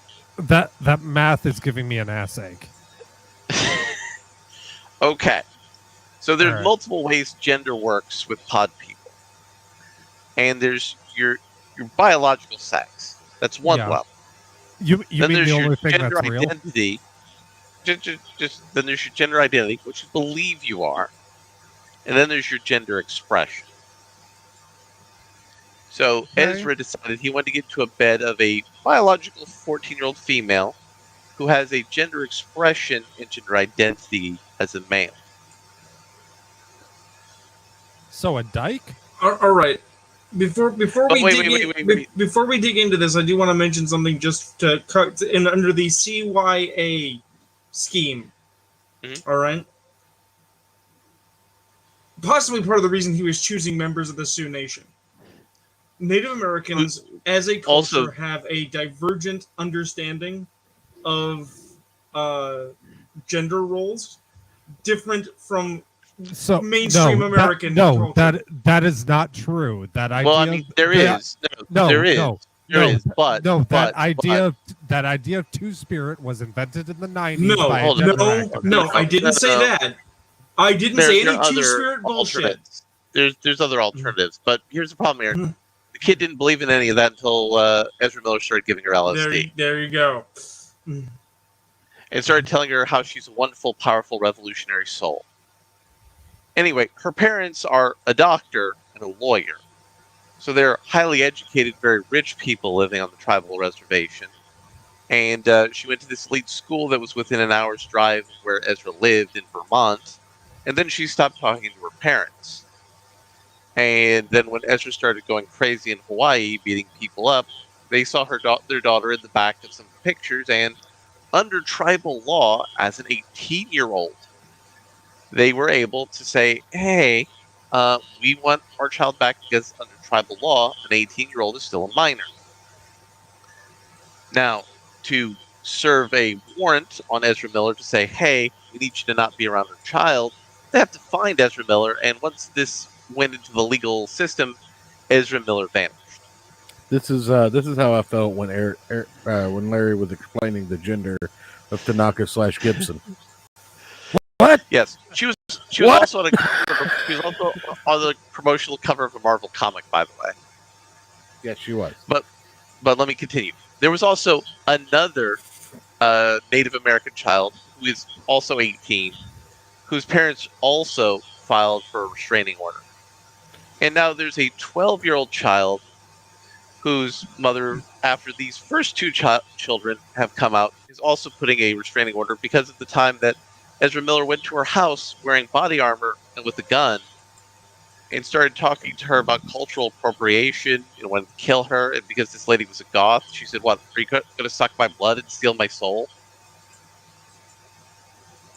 And generally acting like as a lunatic. goth, we do not endorse the sucking of souls and the stealing of blood. Yeah. As a goth American, I want to announce we do not. But also, after doing that, he then later got into her DMs and said, "Listen, I'm sorry, I kind of was a little intense the other day. Here's this cool horse. You want to come ride this horse with me?" So Ezra Miller has been involved with very young women who, after Ezra Miller gave them drugs, these young women embraced the gender fluid lifestyle that Ezra Miller also embraces, and Ezra Miller, when they were under the legal age of consent, tried to have sex with them. And also Ezra Miller convinced the children to become communists. So that's the Ezra Miller saga that's going on. Now, why don't you show the people the cover that was drawn to promote the new Flash movie before all of these things happened? Yes. That DC Comics decided, we're going to bring this live. We're going to put this out live right now. That somebody at DC Comics made this decision. It's in that tweet of Ethan's that I posted there, the doobly-doo. Let's see here. All right, let's bring this up. Give me 1 second. God damn it, Ayrton. What? You and your fucking math. Hey, that was like 45 seconds ago.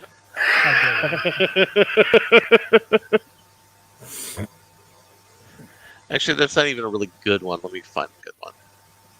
That's not good math. No, that's not a good cover. Oh, here we go. I was gonna say I'd refund you and send you some good stuff if it wasn't. Yeah, no. Here's a good version of the cover. Let me give you that one here. Using comic tropes, who had the good version of the thing here.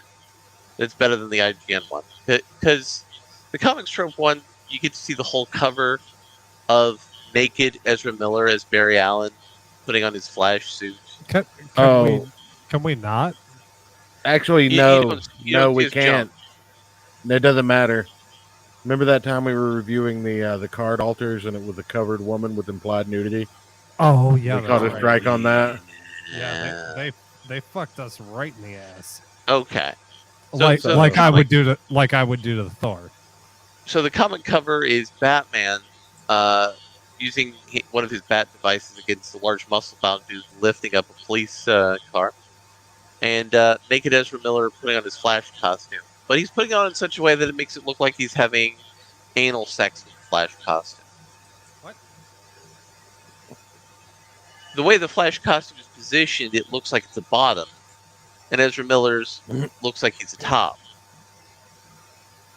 Which we all know is false. But why would he be putting the costume on like that? That doesn't make any sense. That is correct. And apparently, according to Ethan Van Sciver, who may not be a legitimate source, this cover was either drawn or designed by the director of the new Flash movie. Right. Holy shit, the Flash's movie director drew that awful DC comic cover of naked Ezra Miller. Ezra blowing everyone at WB. What's going on here?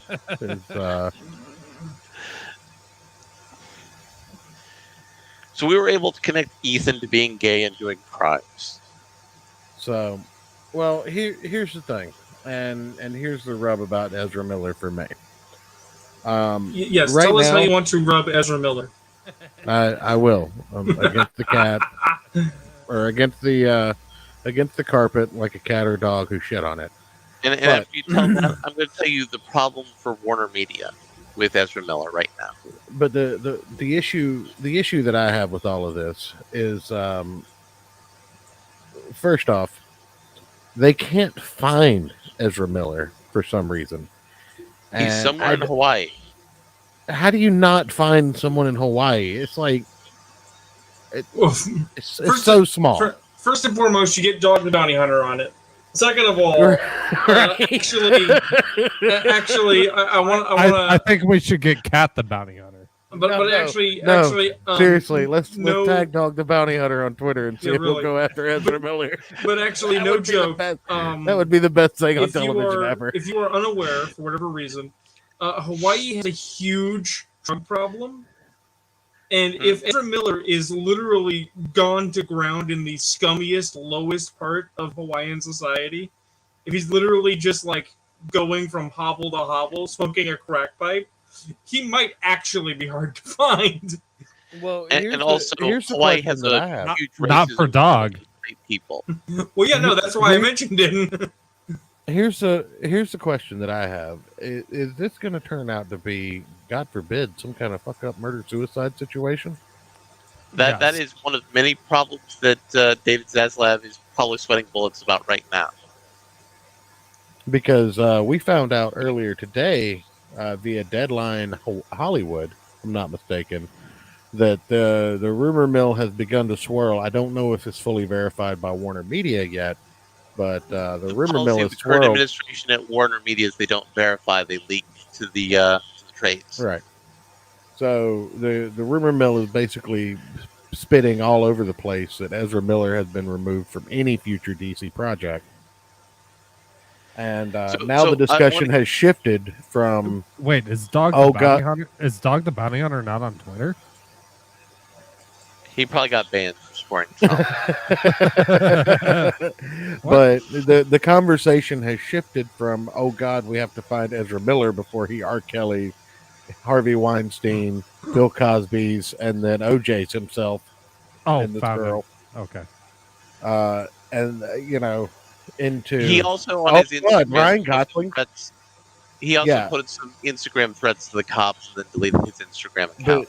But again, the public conversation has shifted from, oh God, this is horrible, we should find this guy, to, oh my God, Ryan Gosling should be the new Flash. He can't be the new Flash. He's too busy being Ken. We'll get there. Let me kind of frame the problem for Warner Media. So, the new Flash movie is the jumping off point for the new Batgirl movie and the new Supergirl movie. So that's a problem. Also, they had planned to use the Flash movie as their reboot for the entire DCEU. And Ezra is in every scene of the movie. So they would have to reshoot the whole movie. And if they dump it to streaming, it will probably screw up the theatrical releases for Batgirl and Supergirl. Also, Michael Keaton's in the movie, and they paid Michael Keaton a lot of money to come back as Batman, and he's going to be Batman again in the Batgirl movie. So they may have screwed up the whole thing for Michael Keaton, because he's probably smart enough to have gotten some back-end money on this. So Keaton's lawyer might be going saying, hey, listen, you hired this crazy person. That doesn't mean that I should be kept out of the money that I should have gotten if you had hired somebody who wasn't a complete total lunatic. So that's problem number one. Problem number two is, what if this is a murder-suicide with Ezra Miller killing the girl who's in his custody and then killing himself? Okay, so Alex Jones, I got a theory. Ezra Miller is a Disney plant, and the reason they can't find him in Hawaii is because he's actually in Disneyland, living under the Matterhorn, snorting coke off the tits of prostitutes. I mean, that sounds like a good time for Ayrton. No, because I would be at Disney, and I hate Disney. Yes, but you'd be in the under Disney, which is the best part of Disney. No, you have to say it right. The under Disney is Larry, a real thing. Larry, you have to say it with the appropriate amount of Nazi support. The Unter Disney. No, it's like the Underdark, but in Disney. But so problem number two. Watsy, are you listening? So problem number two is, if this turns into a murder-suicide, you can't release the Flash movie. Oh, this isn't like what happened with Heath Ledger as the Joker when he killed himself, because Heath Ledger just killed himself. If he kills another person, you can't release that movie. It becomes radioactive. I just got some insider information from my guy at Warner Media. They said that going forward, the Flash will be played by John Wesley Shipp from the '90s Flash television show. I mean, that'd be pretty based. So number 3, it'll just be old man Flash, Jay Garrick. Number 3, they're talking about doing like a little reshoot scene where, because of Speed Force timey-wimey shenanigans, Flash ends the movie as a different actor. And that's why there's all the rumors on who they're going to cast as the new Flash. Right, which, I mean, to just be part of that toxic conversation, it should definitely be Grant Gustin. Yes. The studio doesn't believe in Grant Gustin. They believe in Ezra Miller. Because they're retarded. The people that were fired believed in Ezra Miller. Well, the people who currently run the studio don't believe in Ezra Miller because, well, there's a problem. Now, there is another rumor that's circulating around, is that Ezra has a super ironclad contract that he's the only person Warner Brothers is allowed to have play the Flash. I don't believe that rumor necessarily, because all big boy contracts have a moral turpitude clause. Well, yeah, says, they're lawyers. Crimes. No, let it go. That way, maybe the DCEU dies here. Well, no. David Zaslav, the current head of Warner Discovery, believes the DC should be the flagship property for Warner Media. And Warner Media is just going to end up getting bought by Disney anyway, so it doesn't matter. Well, no, they can't buy it because Disney's not big enough of a company. What? Disney's not big enough of a company because Warner Media is jointly owned with AT&T, so they'd have to buy out AT&T and Warner Media. Yeah, and they could. The Discovery Channel. They'll do it. Disney can't, because Disney's leveraged up to its eyeballs. That's part of the problem Disney's having right now. They give out a few million $2 hand jobs. They'll be good. But so that's the problem that Warner's facing right now.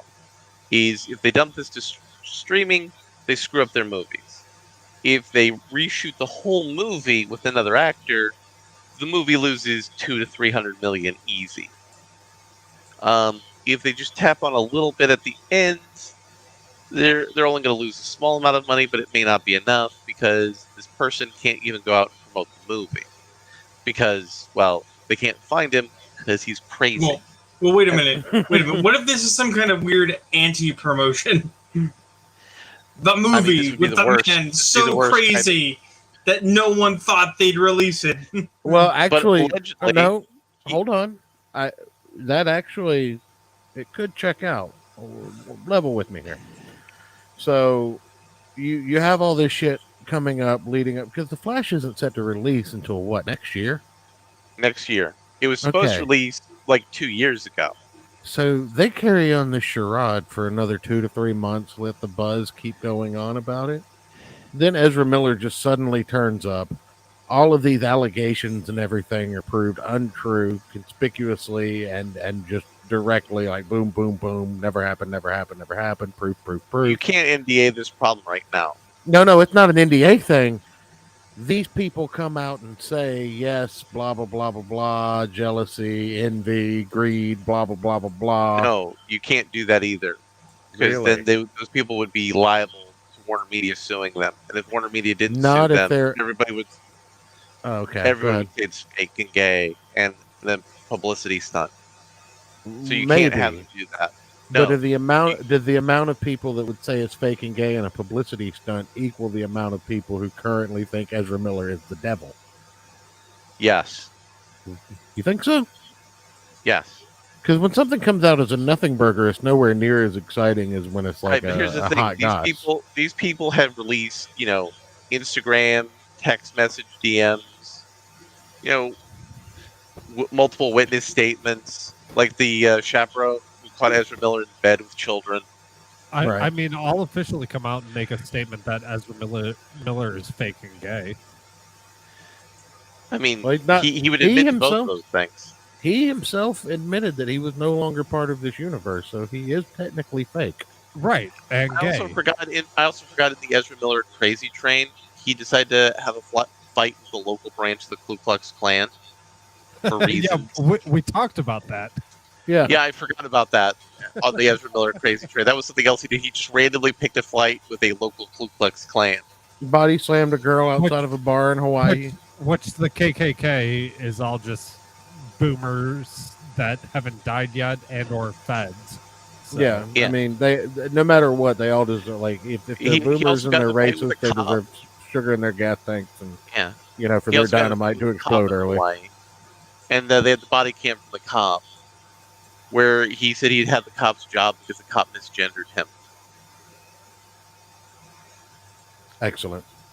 And the thing is, here's one thing too, and I'm not going to bring any of them up, but the pictures the media are using of Ezra Miller are not doing him any favors whatsoever. No. You mean the pictures of Ezra Miller that were part of his official promotional package from various movies he was in? Yes. That were approved of by studios? Mm-hmm. That somebody at the studio said, oh, this is fine. This is totally fine and not crazy at all. And allegedly, the rumor is that people in Warner Discovery Management were terrified that if they make a public statement about Ezra, all of the gender activists on Twitter will attack them. And they'll attack you if you misgender Ezra Miller when referring to the Ezra Miller crime spree. I think in closing for this evening, we should finally put the dead horse to rest. Thank you for bringing that up, Ayrton. By the way, it's Amber Turd. Amber Heard was on Dateline this week, and it was the lowest rated Dateline ever. My wife and I watched it this morning, and I'm not a big consumer of any entertainment because if I'm not working or sleeping or being so drunk that I can't see straight, spending time with my family or doing this fucking show. So I don't really consume a lot of news or anything like that. But we took the time out to watch this Dateline thing. And afterwards, she showed me examples of what other Datelines typically are. And I came to the conclusion that the only reason they did this interview was to attempt a boost in viewership on the ongoing cycle for people who just weren't quite ready to turn off from it after 6 weeks. But also, Mr. Kill Everything, I believe the term you're looking for is pimp hands. Also, pimp hands strong and true. Or giving her the Sean Connery, because if it's an open hand, it's not abuse. I disavow everything that Ayrton says going forward. I didn't say it. Sean Connery said it. I disavow everything Ayrton says Sean Connery says. Sean Connery was a great man. Yeah, an open hand is an abuse. It's discipline. There's a difference. But no, you said it. Continue to disavow. But anyway, moving on. No, Amber Heard was a hot topic. It's been going. Wait, Amber Heard was a goth box? I mean, no. If you guys will let me, Amber Heard dropped the hot topic on Johnny Depp's bed. I'm just gonna mute everyone on the stream so I can get a thought out. Then I'm gonna go neck myself. Jesus. Now you fuckers see why I drink during the show. I try to stay sober and professional for once, and you assholes are the reason it can't stay on target. So.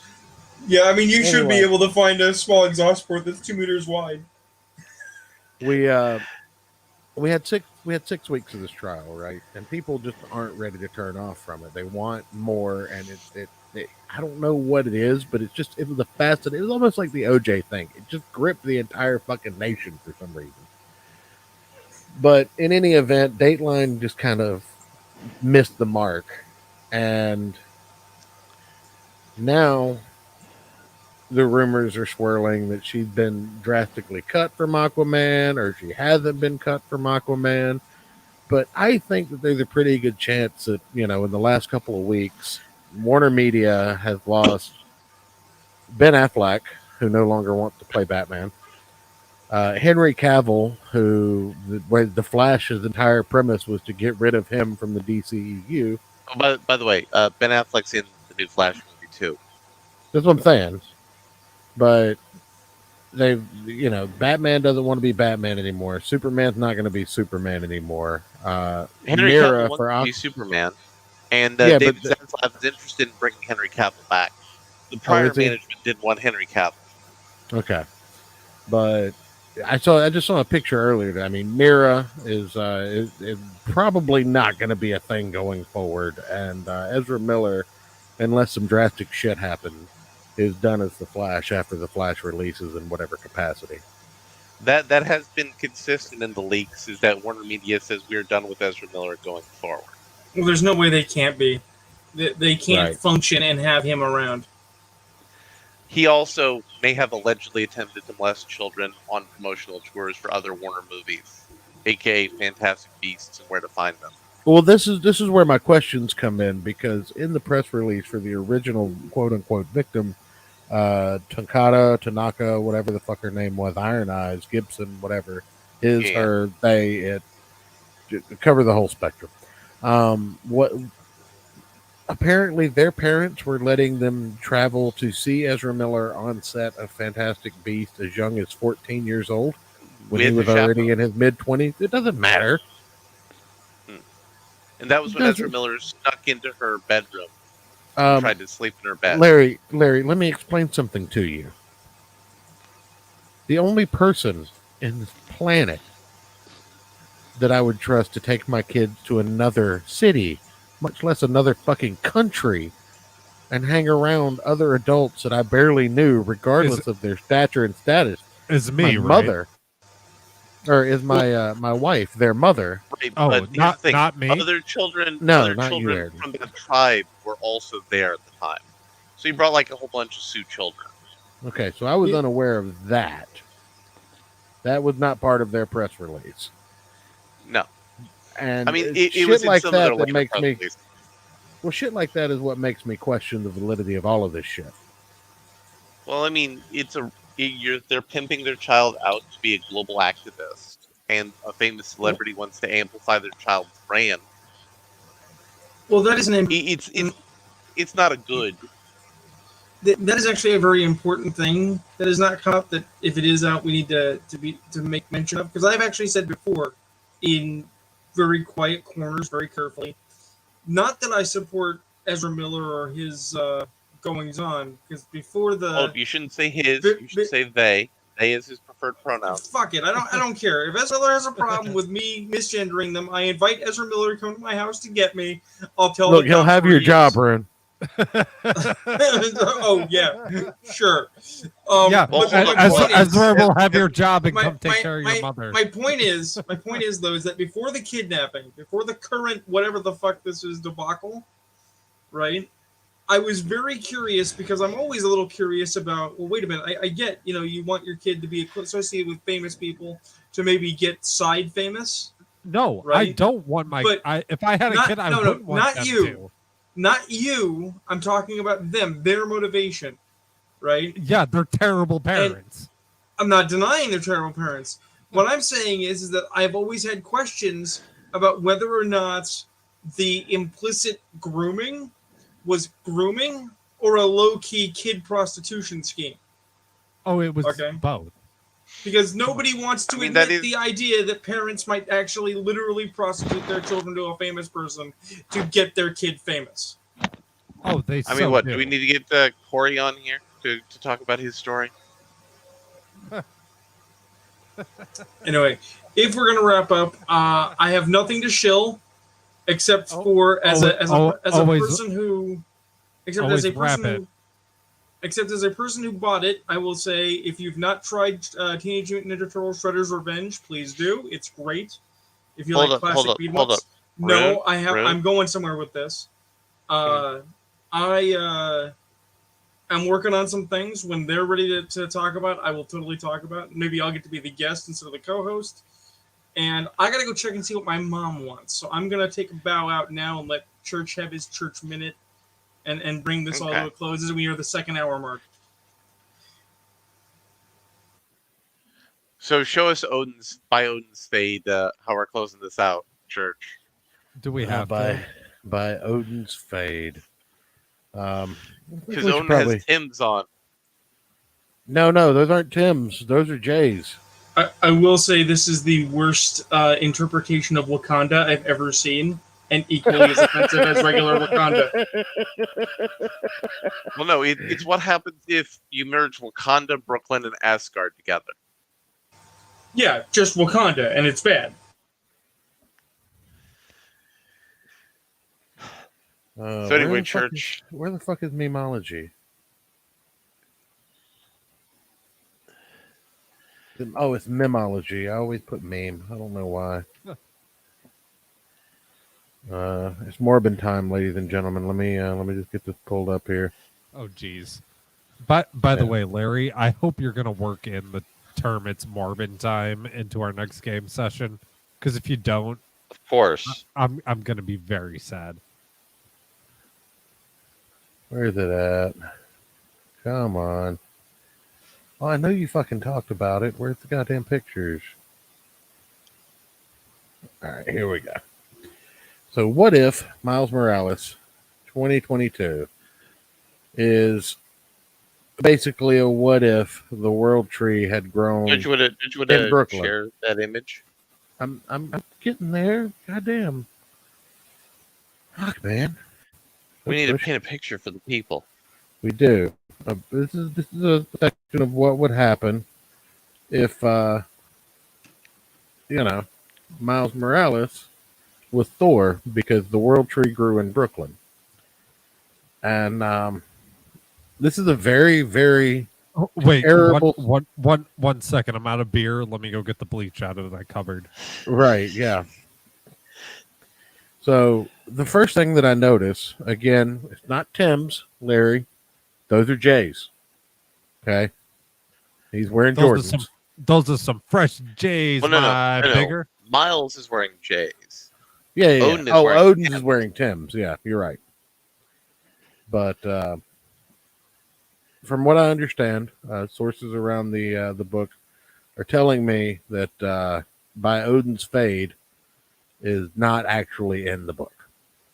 I posted evidence to the contrary. Did you? Where? Yeah. I posted in the doobly-doo. Let me get it off the doobly-doo. There's a lot in the doodly-doo. Something. I mean, look. I'm a busy. It's the one above the data racer one. Hey, Reno, what's your problem with half white, half something else? Remember, I'm half white, half retarded. Yeah. Here we go. I'm gonna. Dapper Bear. I found it here, and I'm gonna drop it Bear. in. It's that's Bear the one. Tim. But it's below theirs where we see by Odin's fade. Okay, let's pull that up.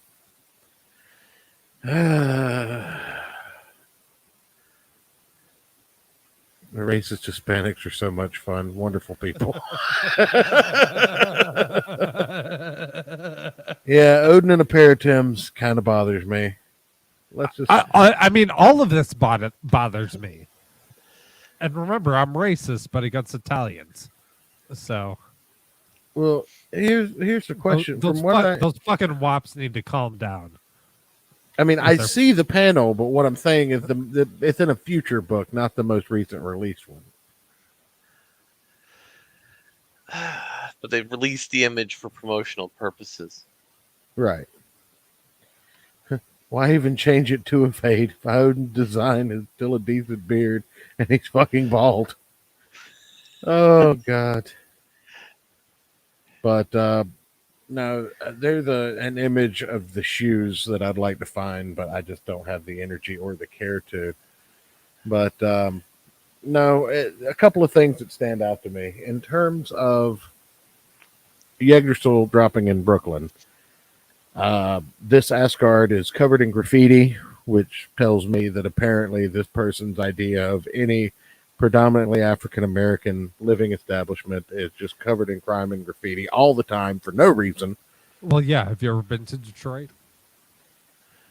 Detroit's not average, first and foremost. Secondly, yeah, it is. Yes, it even is. the white people are in Detroit are awful. That's because they're all hipster fucks. I mean, Chicago was the same way when I lived in South Chicago. But So here's I a don't know. question. Let's pull up some questions about demographics. Wait. So Miss Rena has a good take here. Stories like this are usually written by white liberal types who either never met a non-white person or had very little understanding of people and black culture. Yep. So what percentage of the population of Brooklyn would you say is African American? About half, I think. Right? No, 15% or less. 26. Okay. Really? It's What that percent- low? What percentage would you say is Hispanic or Latino of 10, any 15. race? No, maybe 20. 18.9. Yeah, 20. What percentage would you say is white? Wait, Wh- Jewish is white or what? white white? White. Okay. The rest? No. 37.6%. Really? Yeah, the rest of us Jewish and Italian. Asian is 13.6%, Yeah, and two or more Chinatown. races is 8.7. That seemed. Wait, the It's white very- seemed really high to me. No, no. That's one of the things they say to trick you. Is while there are more black people in big cities, they're not as Well- big a. Well, no, I say that because like my half of my family's from Brooklyn. Yep. Mhm. But they But- want you to believe something that is not true. You're not taking shit like Chinatown into account either with those. I mean, No, that's the Larry entire is. borough of Brooklyn. What That's the I- entire borough of Brooklyn. No. But what I'm saying is Ayrton, because in his initial thoughts, if you eliminated anybody but black and white people, they do make up about 55% or 60%. Queens is 25.8% white, 16.8% black, 27.5% Asian, 10.1% two or more races, and 1.3% American Indian. Alaska Native, yada yada yada. So anyway, Mr. With Mr. Kill Everything, you're wrong. It's redhead and freckles. And if they step into the sun between 12 and 4 o'clock for more than 10 minutes, they get sunburned. no. That's the best. Ayrton Hollywood has told us those people don't exist. But with that, ladies and gentlemen, that will be the close of the show before it dissolves into big titty women conversation. Yes. So- And because I have to be up early tomorrow. So All right. With that, go ahead and get us out of here, Ayrton. Oh, am I saying the line or am I clicking the button? You're saying the line. Oh, okay. Why not both? Good night, everybody. Okay, my mom's thing was